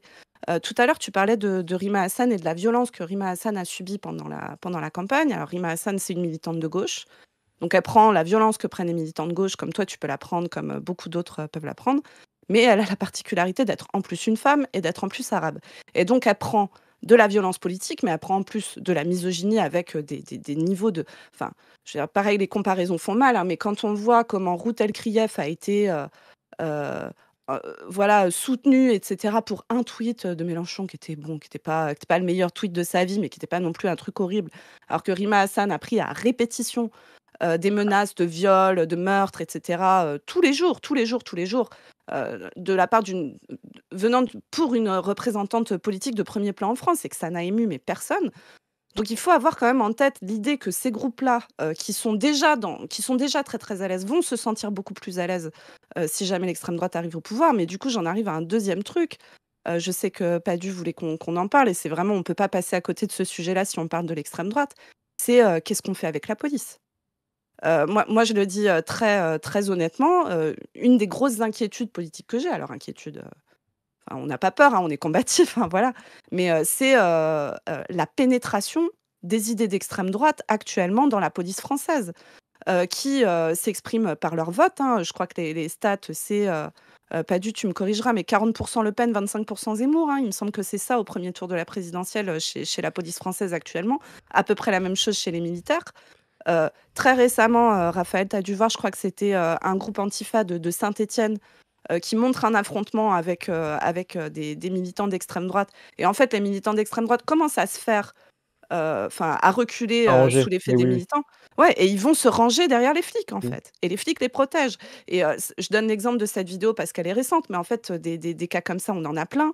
Je pense au local, c'était à Lyon, je crois, qui s'était fait attaquer. C'était une réunion de soutien à Gaza qui s'est fait attaquer au mortier. Il y avait des enfants, il y avait des personnes âgées dans la réunion avec bon, bah, la police qui a mis un temps infini à venir, temps infini qui ne peut que nous faire suspecter le fait qu'ils n'étaient pas très, très motivés pour y aller.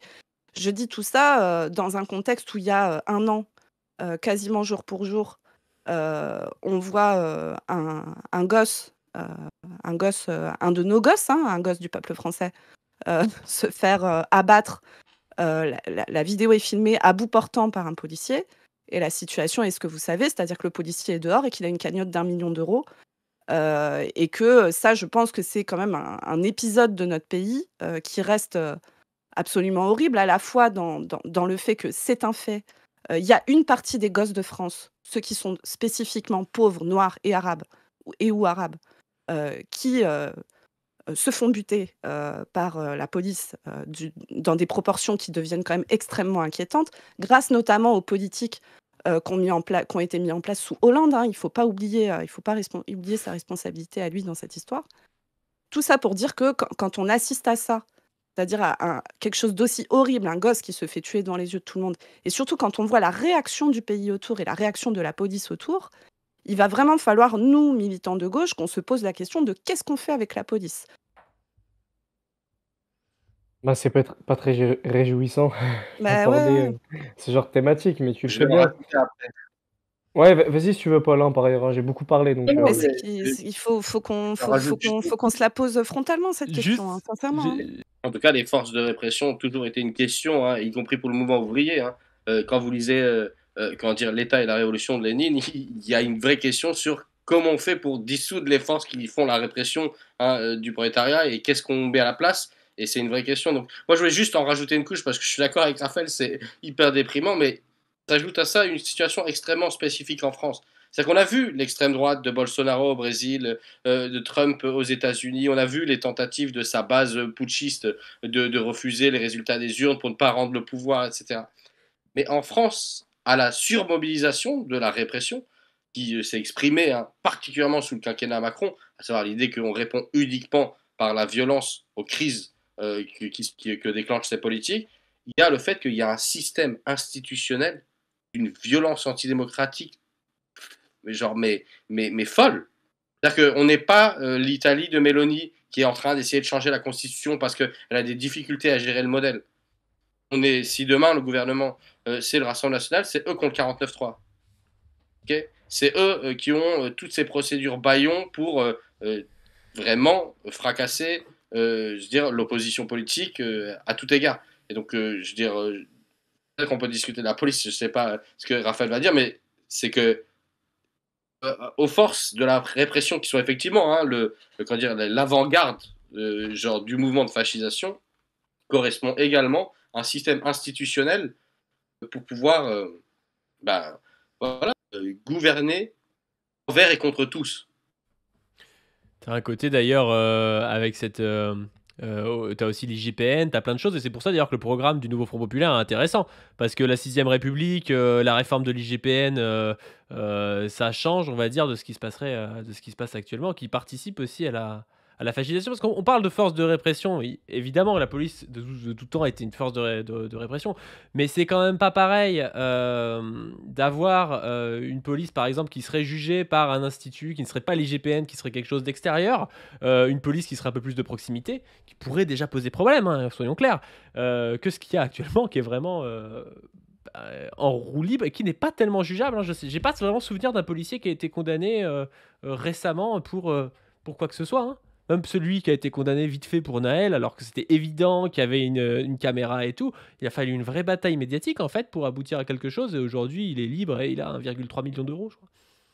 Mais même dans le privé, tu sais, il y a cette affaire qui a été beaucoup relayée par Street Press, mais d'un policier qui est très copain avec un des plus gros, avec le dirigeant d'un des plus gros syndicats policiers, qui était mis en examen pour des violences intrafamiliales gravissimes. Hein. Alors, je ne vais pas rentrer dans les détails ici, j'en ai parlé pas mal sur Twitter.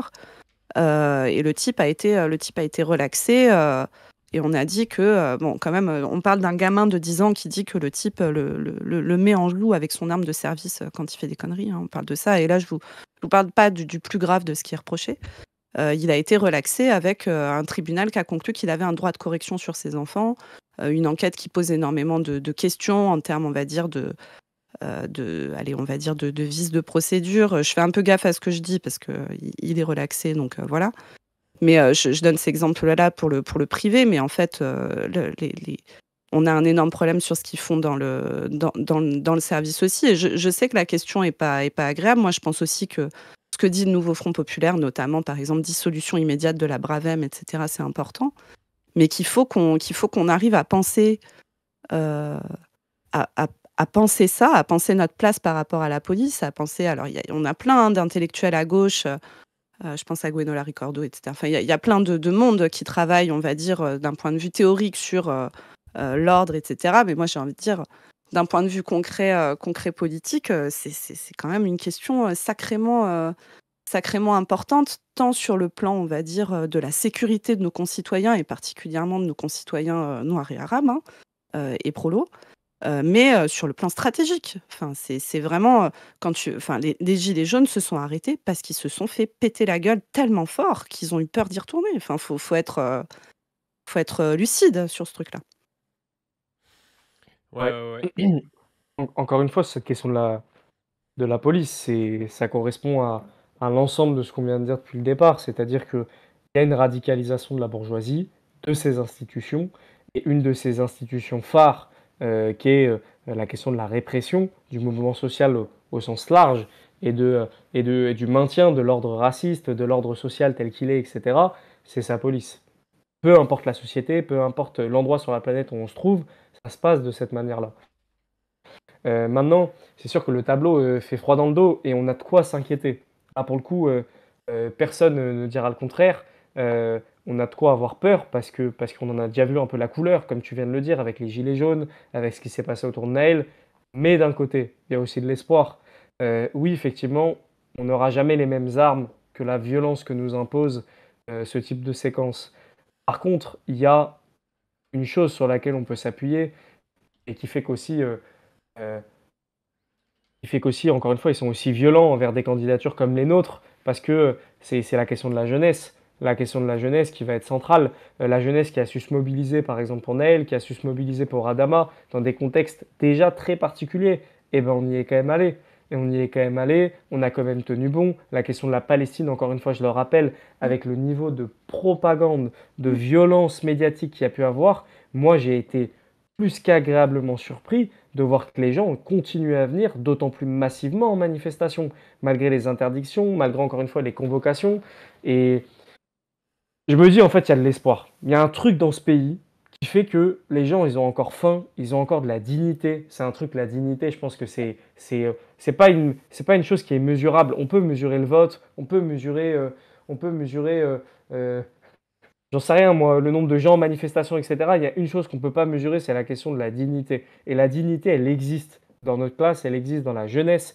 Et ça, c'est quelque chose qui, encore une fois, peut nous donner une patate inimaginable, même dans une situation terrible où l'extrême droite arrivait au pouvoir, même dans une situation aussi horrible que la police qui est en train de s'autonomiser vis-à-vis des institutions, parce qu'en fait, c'est ça aussi qui se passe. Oui, C'est une oui. institution qui est en train d'être en roue libre, d'être en train de s'autonomiser. Alors, on imagine ce que ce serait dans un pouvoir avec l'extrême droite, comme tu viens de le rappeler, mais j'avoue que c'est ce qui fait que je suis encore là et qui fait que je me bats et qui fait que vous aussi vous vous battez, c'est qu'on sait pertinemment qu'il y a encore cet espoir et c'est pas qu'on se dit ça pour se rassurer en tant que militant et militante, c'est que vraiment on le voit. Malgré encore une fois toutes les violences, toutes les attaques, on est encore là, on a faim. Moi j'ai une séquence aussi, parce que j'ai beaucoup parlé de la question palestinienne, c'est la question des retraites. La question des retraites, quand même, faut pas qu'on se mente. Il y a un moment dans les retraites où on s'est dit, ouais, c'est sûr, on va pas gagner. On le savait. Je pense notamment à la fin sur les casserolades, etc. Bon, il y avait encore ce truc du Conseil constitutionnel qui pouvait retoquer, etc. On savait que c'était mort.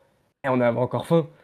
Genre les gens, ils avaient la patate d'aller encore dans la rue, 2 fois plus fort qu'avant, avec 2 fois plus d'envie, parce qu'il y avait ce truc, en fait, vous pouvez nous marcher dessus, vous pouvez nous mépriser, vous pouvez nous violenter, vous pouvez voler nos vies comme ils me l'ont fait avec cette réforme des retraites, on sera là. On sera là parce qu'on est fiers d'être ce qu'on est, on est fiers de notre classe, on est fiers de notre jeunesse, on est fiers de ce qu'on défend, on est fiers du projet politique qu'on veut voir une fois aboutir enfin pour nous sortir de toutes ces horribles politiques. Donc il y a ce truc-là dans ce pays. Et d'ailleurs, c'est ce qui fait qu'ils mettent autant de violence. Je le dis très régulièrement à chaque fin de meeting, etc.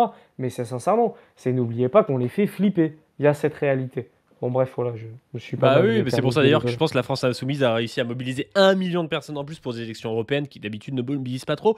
Il y a vraiment ce souffle-là et on le sent. Et même des fois, nous on en parle souvent sur la chaîne, il y a presque, c'est presque les vieilles structures de partis qui nous empêchent d'aller plus loin. C'est-à-dire qu'on voit plein de gens qui ont cette volonté et ben, ça bafouille un peu, on sait pas trop quoi faire. Et puis il y a aussi des partis qui gardent, c'est normal aussi, hein, mais qui ont des ossatures, qui ont des gens qui sont payés, des gens qui ont des postes. Il y a une certaine bureaucratie aussi qui crée une rigidité et qui fait que voilà, on est dans une période un peu comme ça. Mais je suis d'accord avec toi, il y a cette volonté de tout le monde. Et d'ailleurs, je voulais parler de ta campagne actuelle parce que justement, bah, moi, quand j'ai vu que tu avais été proposé comme député, j'étais super content. Et puis là, j'ai vu que ça commence à se retourner un peu contre toi, que je crois que les représentants des partis sur place ne te soutenaient pas, enfin des choses comme ça. Et puis là, j'étais content aujourd'hui, je vois qu'il y a plus d'une centaine de militants, je crois, qui te soutiennent, qu'au final, il y a une partie, on va dire, de la base des partis qui te soutiennent. Je crois qu'il y avait des jeunes communistes et tout. Enfin, comment ça s'est organisé, tout ça? Est-ce que tu as réussi à fédérer quand même des militants malgré l'adversité d'une certaine partie des partis du nouveau Front Populaire qui semblent pas très à l'aise avec ta présence? Comment est-ce que ça se passe, tout ça? Ouais, en réalité, il y a pas mal d'articles médiatiques et BFM s'est régalé aussi avec ça. C'était l'idée de dire il y a la gauche locale qui ne le soutient pas. En fait, la gauche locale, ça veut tout rien dire. C'est que dès le départ, le Parti socialiste, bien avant mon investiture, avait parlé d'une dissidence possible si jamais l'investiture était donnée à la France insoumise. C'est ce que j'ai rappelé à VFM TV, mais en réalité, euh, le fait que certains élus socialistes, parce que c'est ça qui se passe en fait, c'est certains élus socialistes qui ont choisi de donner du crédit à une dissidence. Euh, c'est pas les représentants de la gauche locale. On le serait sinon. Si quelques élus socialistes représentaient la gauche locale, je veux dire, on serait pas dans la même situation politique, je pense, dans le pays. Mais bon, passons. En tout cas, il y en a quelques-uns de ces élus socialistes qui ont choisi de soutenir la dissidence. Et nous, c'est vrai qu'on a fait très peu de bruit dans cette campagne, avec la volonté aussi de construire petit à petit, en dehors de toutes les horreurs qu'on a pu entendre encore une fois dans les médias. Le but, c'était d'aller à la rencontre des associations antiracistes, des associations pour la Palestine, des partis politiques aussi qu'on a rencontrés, en partie, pas tous, mais ça va se faire. Des associations féministes, des associations écologistes aussi qu'on doit encore rencontrer. Et évidemment, les militants et les militants de la France Insoumise qui, dès le départ, nous ont apporté un très grand soutien, dès le départ, avaient bien conscience des enjeux de ce qui se jouait, encore une fois. Et voilà, on a commencé.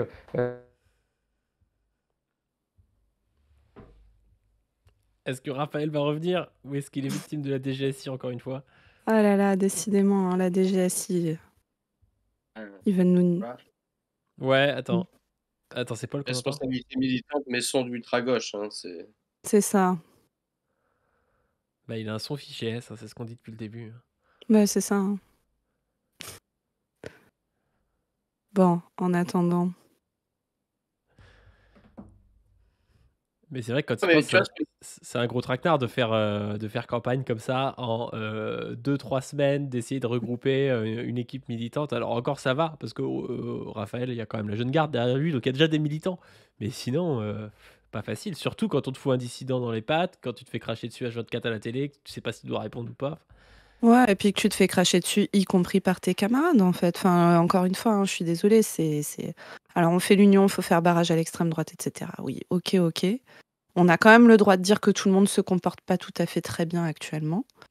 Et notamment à tenir une ligne qui est une ligne d'opposition, de gauche, de rupture à l'extrême droite. Et ouais, il est dans une situation compliquée aussi à cause de ça. Et comme il dit, t'as des histoires de partis, d'appareils de partis, etc., auxquelles se rajoutent des histoires locales compliquées. Voilà, bah c'est la politique, hein, c'est compliqué. ouais, mais moi, je pense qu'il faut qualifier politiquement le geste. C'est-à-dire que j'entends que les affaires bureaucratiques sont généralement des poids à la possibilité des appareils d'être souples et de prendre des risques, etc. Mais moi, ça me semble quand même intéressant de voir que les endroits où on a des dissidences organisées, c'est particulièrement là où il y a la France insoumise, mais également là où il y a une ouverture vers des gens comme Raphaël, mais également, je crois que c'était le cas, mais il faut vérifier, sinon c'est face à Poutou. En tout cas, il y a des critiques de sa présence, et je pense que c'est politique. C'est-à-dire que le but, on l'a bien vu, c'est qu'il y a des gens qui veulent absolument organiser un recentrement de ce rassemblement vers le projet de renoncement. C'est-à-dire, si vous avez écouté Glucksmann tout à l'heure sur BFM TV, j'ai fait un tweet tout à l'heure, c'est hallucinant ce qu'il dit. Hein. Il dit là, l'important, c'est l'extrême droite. Sur le programme, on n'a pas oublié les gens qui avaient voté pour une voie social-démocrate tranquille, et on verra bien ce qu'on fera une fois qu'on est élu, mais on s'en fout du programme. Enfin, il a vomi ça tout à l'heure, et c'est en fait le chef de file des saboteurs. Hein. Et ce que je veux dire, c'est que on retrouve quelque chose qui était aussi présent dans la NUPES. Et je m'excuse pour les gens du chat qui disent que j'ai un son d'ultra-gauche. Il y a bientôt un micro qui devrait arriver. Mais pas ce soir, mais la prochaine émission. Tout ça pour dire, il y a vraiment ce qu'on retrouve dans la NUPES, à savoir le fait que l'aile modérée est incapable de tenir la contradiction avec l'adversaire. Hein, quand je dis incapable de tenir la contradiction avec l'adversaire, ça veut dire dès lors que l'adversaire tape comme un sourd, essaye de monter une polémique, d'envoyer des accusations extrêmement sales, leur possibilité de confrontation est absolument nulle. Au mieux, ils esquivent la question, au pire, ils jettent sous le bus des camarades. On l'a vu toute la semaine. Hein. Sandrine On Rousseau, l'a vu par depuis exemple. longtemps. Attends. Roussel avec Jean-Paul Oui, Delasco qui dit à demi-mot que le mec, bon, il le soutient parce qu'il a la CGT, mais quand même, c'est inadmissible d'avoir soutenu la Palestine et que c'est la moitié un terroriste. Enfin, c'était Mhm. n'importe quoi, hein, son tweet. Hein. Oui, oui, mais oui, oui, oui. c'est pour ça que je disais que c'était déjà le cas dans la NUPES. Hein. Mhm. Toute la NUPES se fracasse sur quoi? C'est que dès lors qu'il y a une polémique, l'adversaire, eux, ils esquivent parce que ça représente leur option politique, qui est je cherche une voie d'apaisement dans la crise politique. On ne doit pas approfondir la crise politique pour faire tomber le régime et changer de régime. Ça, c'est le rôle des révolutionnaires, hein. Approfondir la crise jusqu'à la chute du régime. Hein, sans illusion que le fait que là, on parle d'élections, etc., on parle pas de révolution, mais enfin, l'optique, la direction, ça doit être celle-ci. Et effectivement, ils en sont incapables. Et pourquoi je parlais de cette semaine, c'est qu'il y a des trucs choquants. Quand Amal Bentounsi est face à une polémique dégueulasse où on la traite d'homophobe sans preuve à partir d'une fake news envoyée par l'extrême droite, le journal Frontière, qui est anciennement Livre Noir, on interroge les autres et les autres, ils n'ont pas suivi, ils n'ont pas voulu. Olivier Faure, alors lui, il dit non, je comprends pas ce que vous dites. Et puis ensuite, on lui parle de la question de la police, parce que Amal Bendotti est une incroyable militante contre les crimes policiers. Et alors Oui, là, il botte en tout. c'est Non, il super parle de qu'elles soient bavure, etc. investies. Ouais. Et Ah quand oui, Sandrine un super Rousseau, message. on parle, enfin, tu vois, Sandrine Rousseau, c'est plus facile pour elle de soutenir Valérie Pécresse qu'une militante des quartiers populaires quand elle porte une position que Sandrine Rousseau n'est pas capable de défendre. Donc, quand on a voulu en faire dire, la figure de la gauche radicale des Verts, laissez-moi rigoler. Et en fait, c'est politique, c'est lié à cette option et ce positionnement qui va, encore une fois, être un enjeu majeur. C'est ça qui fait péter la NUPES. C'est la volonté de ces formations politiques de retrouver leur voie d'apaisement, leur situation de relancement qui mène tout de suite à l'opportunisme, hein.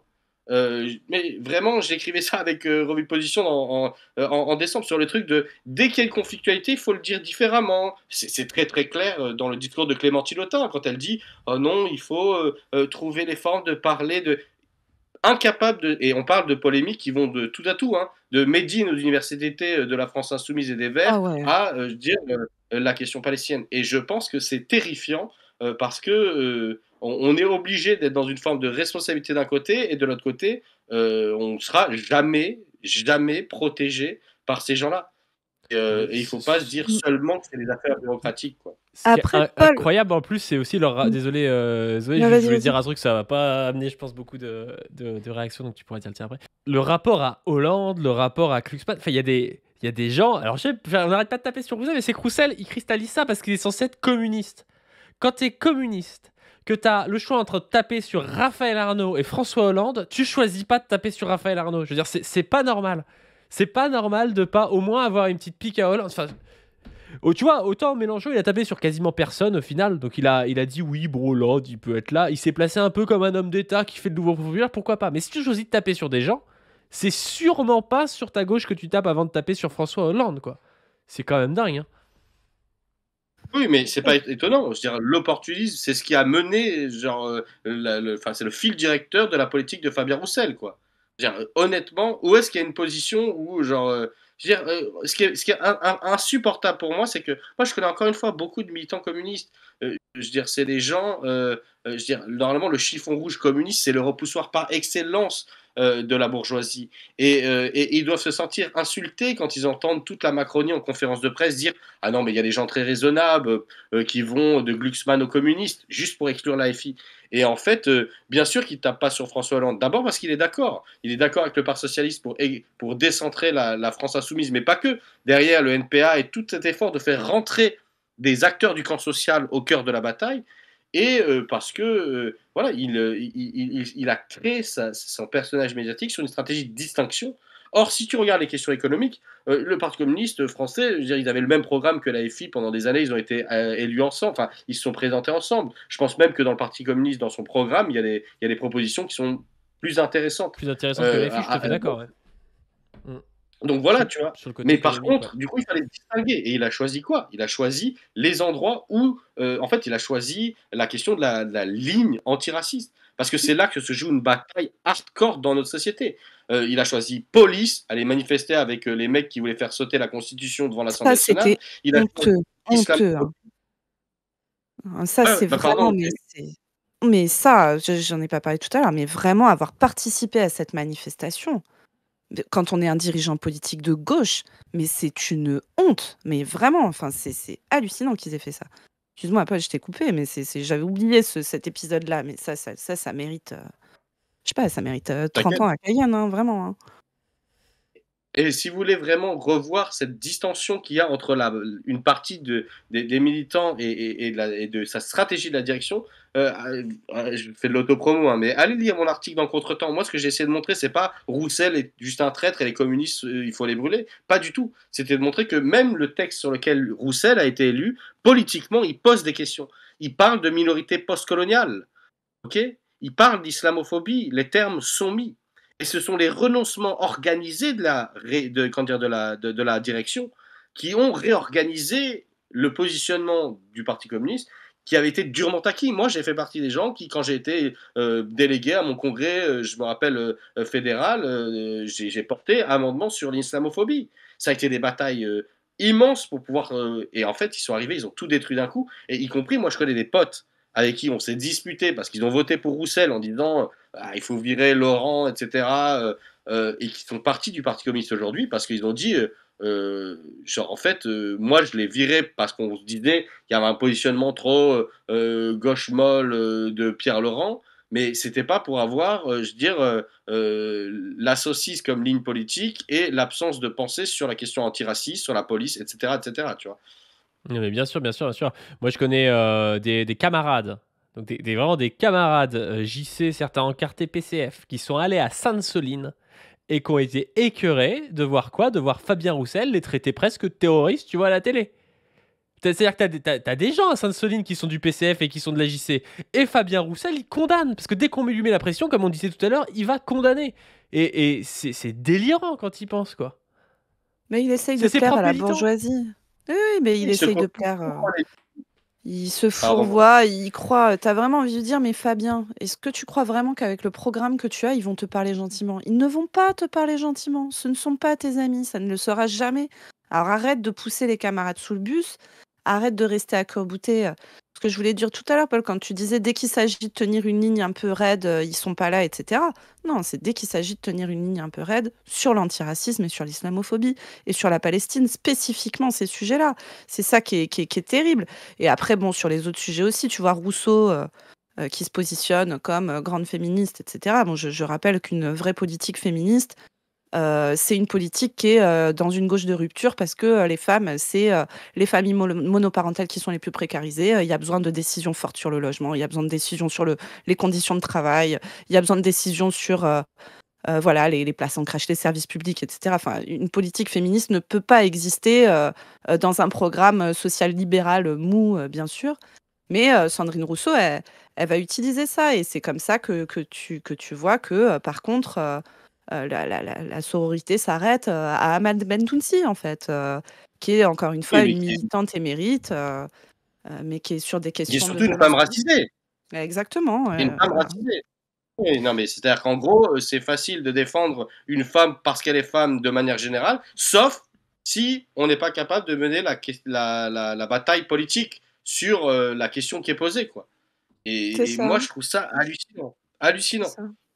Mais Quand on en Enfin, parle plus, des. vraiment, tu vois, c'est céder à des paniques déjà qui étaient pas sourcées, mais qui sont des paniques des éditorialistes de CNews, parce qu'à chaque fois ça part de là en fait. Enfin, ça part de comptes Twitter d'extrême droite qui sont repris par CNews. Je suis désolé, on a aujourd'hui un candidat RN qui a fait un espèce de tweet sur le gaz qui aurait sauvé les juifs ou je sais pas quoi pendant la Shoah, enfin un tweet Oui. dégueulasse.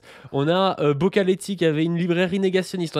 Ça devrait tourner en boucle s'il y avait vraiment dans ce pays un espèce de barrage républicain, je sais pas quoi. Non, ça tourne en boucle sur des posts qui n'ont même pas été faits par Amal Bentounsi, ou alors faudrait le prouver, qui ont 10 ans, alors que la meuf signe pétition sur pétition et s'engage contre les LGBT-phobies. Enfin, il n'y a rien qui nous dit que cette personne a l'air homophobe a priori, donc il faudrait vraiment le prouver, avoir du matos derrière. Pour le RN, on a du matos, c'est évident. Je veux dire que le parti fricote au moins avec des antisémites, des négationnistes, et là par contre on n'en entend pas parler. Enfin, c'est quand même fou. Et ça ouais. signifie quand même qu'on a le droit d'être inquiet sur le fait que les anticorps antifascisme ne sont pas très solides, y compris chez nos camarades, quoi. C'est la Et ça médecin qui fait. parle. Elle nous Bah oui, diagnostique un manque d'anticorps c'est antifascistes. ça. Moi, je diagnostique un déficit immunitaire antifasciste dans la France entière, hein, clairement. Et ça, c'est aussi le travail militant. Là, tout à l'heure, je parlais de la police. On avait l'impression que je doumais un peu. Alors, je ne doume pas. Je pense qu'il faut militer, les amis. Allons-y très fort, etc. Mais voilà, en fait, là où ils sont en train de se planter aussi, tu vois, le calcul de Roussel, etc. c'est de ne pas assumer clairement. Mais franchement, ce que fait l'AFI, d'ailleurs, on parle des militants contre les violences policières qui sont présentés à la députation. On peut parler de Yacine Bagnetou aussi, qui se présente dans les Yvelines, je crois, qui est un militant contre les violences policières et qui se présente, et c'est ça qui est très intéressant, il se présente face à Yael Braun-Pivet. Je pense que j'ai pas besoin de vous refaire Yael Braun-Pivet, soutien inconditionnel à Israël, qui vire de l'OGU 2 semaines parce qu'il a brandi un drapeau palestinien au moment où il y avait des massacres monstrueux à Rafah. Par contre, il y a des types qui font des saluts nazis dans l'hémicycle, il n'y a pas de problème. Donc il y a une bonne pivot et il est face à Jacques Millard. Jacques Millard, je ne sais pas si vous savez qui c'est. Jacques Millard, c'est vraiment le vieux RPR des années 80. Le mec, ça fait 35 ans qu'il est élu. Il a dit des trucs dégueulasses. Depuis, ça fait 40 ans qu'il dit des trucs horribles, LGBT-phobes. Il n'a pas voté le Pax parce qu'il a dit que on n'allait quand même pas légaliser le sida. Hein, on est bien là-dessus. Hein. Il a comparé l'homosexualité à de la zoophilie, à machin. Et d'ailleurs, je crois que Jacques Millard se présente avec une étiquette LRRN. Ouais, Voilà. mais Et les donc, vrais homophobes sont la France insoumise, hein, quand même. et ben voilà. Mais donc soutien Yacine à fond. J'espère qu'il va dégager ces deux-là et c'est très bien. Je moi, je vote, trouve que il c'est dégage. exactement. Il a dit sortez les barons, je crois. C'est ça son slogan. Mais il a carrément raison. Et là-dessus, la LFI a un peu de courage politique, ce qui, je suis désolée, mais manque. C'est vraiment non seulement sur un plan, on va dire, de nos combats, des lignes qu'on tient envers et contre tout.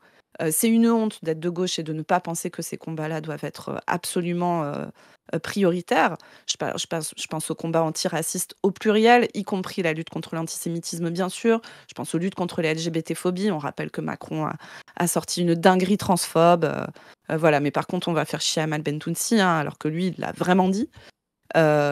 Tous ces combats-là sont absolument nécessaires à gauche. On ne pourra pas combattre l'extrême droite si on ne vient pas tenir un discours qui est clair sur le fait que nous refusons toute hiérarchisation entre les êtres humains, que ce soit racial, que ce soit sexiste, que ce soit validiste, voilà, et que c'est, comment dire, absolument insupportable de penser qu'à gauche, par exemple, on va laisser nos camarades trans dans la merde mener leur lutte toute seule et que nous, c'est pas notre problème. Enfin, je veux dire, évidemment que c'est notre problème.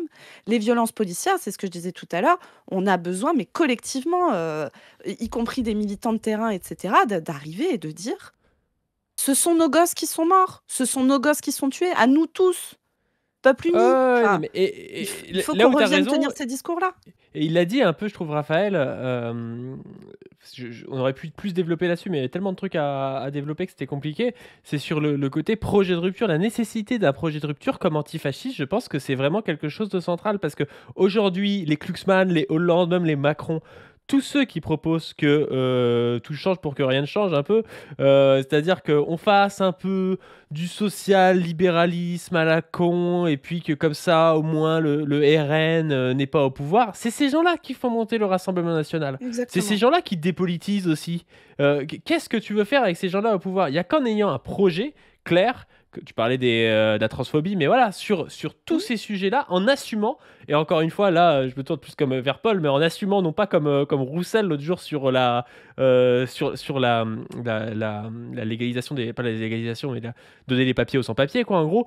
Je sais pas si tu as vu cet extrait, j'imagine que tu l'as vu parce que tu binge-watch du Roussel, Paul, mais le mec est. Enfin, Roussel, en gros, lui demande oui, c'est Jean-Philippe Tanguy, je crois, qui lui dit vous êtes pour donner des papiers aux sans-papiers?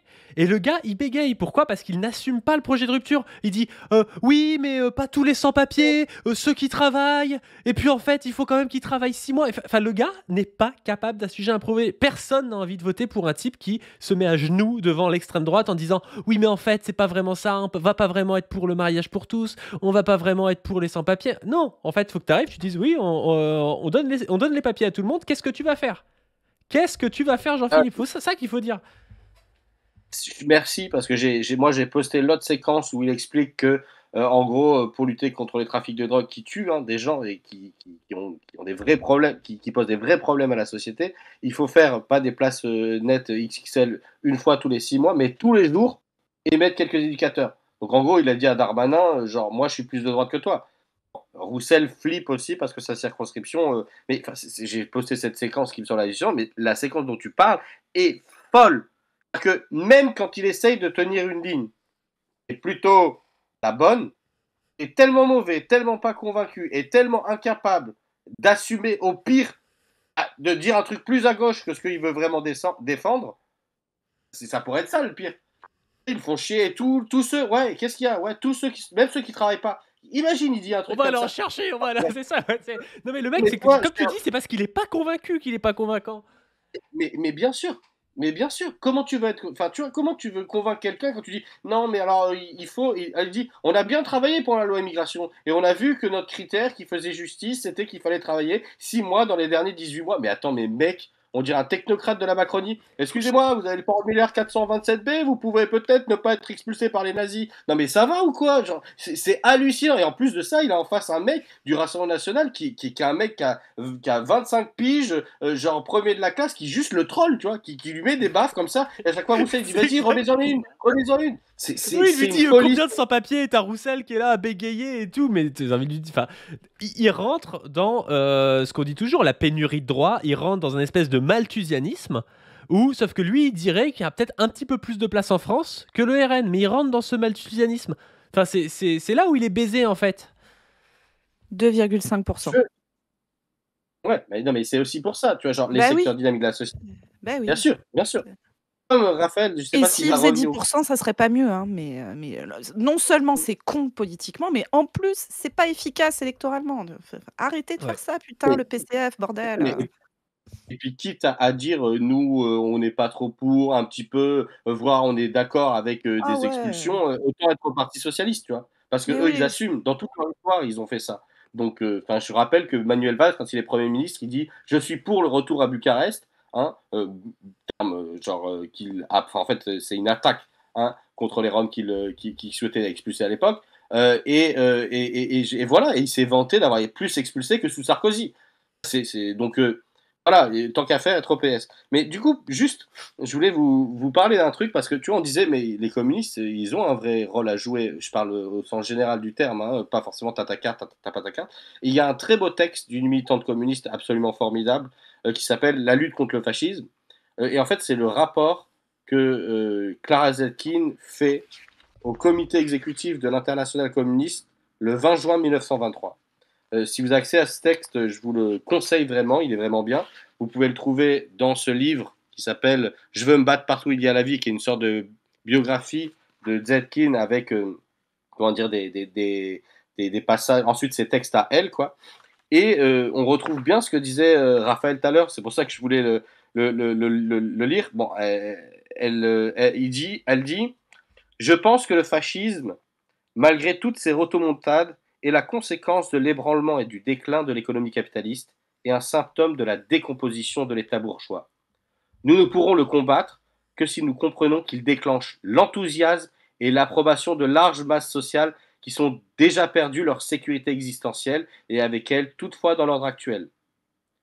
L'une des racines du fascisme est bien la décomposition de l'économie capitaliste et de l'État bourgeois. Bref, après, il y a plein de passages. Elle dit des milliers de personnes ont rejoint le fascisme. Il est devenu un asile pour sans-abri politiques, déracinés sociaux, personnes dépourvues d'existence, déçues. Et bon, il faut actualiser ce texte. Mais ce que je trouve intéressant, c'est qu'elle dit qu'il faut prendre au sérieux. Comme le débat qu'on a sur ah, mais les gens ils votent pas RN parce que genre ils sont racistes. Ben, si, en fait, il faut prendre au sérieux le fait qu'il y a une adhésion, hein, à la proposition raciste, qu'il y a une adhésion qui est liée, hein, à ce que tu racontais, qu'on raconte en boucle, la pénurie, etc. Mais je trouve ce texte, voilà, je voulais juste le conseiller parce que il part d'un autre contexte, mais elle parle aussi du fait que quel est le rôle des communistes là-dedans, en disant que en fait il y a des passages aussi sur les réformistes qui voient dans le fascisme la force de la classe bourgeoise auquel ne pourrait pas se parvenir le prolétariat, hein, je paraphrase, et elle dit qu'en gros on demande au prolétariat de ne pas se confronter à ça et d'attendre que des pas soient faits sur le chemin de la démocratie pour qu'on trouve une solution, quoi. Et on a encore besoin d'avoir ces débats sur le fait que genre c'est pas justement en ayant des propos, en bégayant face à l'extrême droite sur un plateau de télé parce qu'on a peur de dire un truc trop à gauche, qu'on va réussir à les faire reculer. Je remets le livre pour le chat qui me le demande. En fait, j'ai le décalage, je vois pas sur Twitch, je vois pas la même chose que sur mon écran, donc Si, ça on le va voit être bien, ouais. chelou. Je veux me battre Ouais. partout où il y a de la vie, Clara Zetkin, ouais. Ouais, ça a l'air cool. On Tiens, moi, croirait, tout on Et croirait en presque fait, une bande dessinée ou un manga sur sur le côté couverture. La et en couverture plus, est stylée. c'est ça. vraiment, il fait 240 pages, mais tu as la moitié, c'est de la biographie. Donc, une biographie en 100 pages, c'est court, mais c'est bien du coup, ça, pour les gens qui veulent. Et puis le reste, c'est que des textes. Donc, en plus, après, tu peux piocher. Il y a notamment des réflexions sur le rôle des féministes communistes dans comment ils se positionnent par rapport aux femmes musulmanes dans les pays ou dans les régions du RSS qui sont concernées. Enfin, il y a vraiment un recueil de textes extrêmement intéressant qui montre qu'il y avait des débats à l'époque qui étaient d'une qualité enfin vraiment redoutable. Et puis il y a des correspondances avec Rosa Luxembourg, etc. Bref, vous savez comment je suis, c'est toujours le moment promo du livre. Je devrais être payé par des éditions, tiens. Ouais, c'est ça, c'est Père Castor, Paul Castor, on va t'appeler. Comme ça, Paul tu fais Castor. barrage et tu racontes des histoires sur les communistes. Mais ça donne envie en tout cas. Ouais. Est-ce que quelqu'un veut un mot de la fin en plus ou est-ce qu'on s'arrête là? Je pense que Raphaël ne reviendra peut-être pas. Je pense qu'il a été braqué par la DGSI. Non, mais de toute façon, il avait l'air fatigué parce que je pense qu'il a des grosses journées en ce moment. Il s'est fait étrier pendant longtemps. Allez voir son interview sur BFM TV, elle est excellente. En tout cas, bon, je le remercierai en plus par message, mais on le remercie d'être venu nous parler. C'était vraiment cool. J'espère qu'il va être élu. J'espère qu'il va pas Ouais, être ouais. baisé par toute la propagande et puis même une partie de la gauche qui le jette sous le bus en cédant au marcartisme ambiant. Je remercie aussi Zoé évidemment d'être passée, de donner ses anticorps antifascistes. Et puis je remercie aussi Paul d'être venu, qui a besoin aussi d'anticorps parce qu'il est malade lui. Au début, Position Revue devait venir. Malheureusement, il avait des choses militantes. Paul était malade, mais il a fini par accepter en me disant je ne parlerai pas beaucoup parce que j'ai la voix un peu cassée et puis parce que je suis fatigué. C'est vrai que tu as moins parlé que la dernière fois, mais tu as quand même donné des analyses sympas. Donc, je vous remercie à tous les deux. Je remercie le chat, je remercie tout le monde. Je vous invite à donner sur le Merci à toi. Tipeee. Je vous invite à vous abonner à la chaîne principale, au Twitter ou Instagram de Paul Elec, au Twitter Docteur-du-bas, Zoé-du-bas, au Twitter de Raphaël Arnaud. Voilà, tout ce que vous voulez. Et sur ce, je vous dis à plus. Et n'hésitez pas à donner aussi votre avis sur ce format, savoir ce qu'on peut améliorer, ce qu'on. Là, on a essayé par exemple de faire qu'à 4. La dernière fois, on était 5, donc ça a donné moins de place à l'invité. Donc on s'est dit à 4, ce sera peut-être mieux pour pouvoir questionner l'invité. Si vous avez des réflexions par rapport à ça, je vous remercie. Et puis merci pour le raid de Wissam, même si l'émission se termine gentiment. Sur ce, je vous dis à plus. Salut tout le monde. À plus.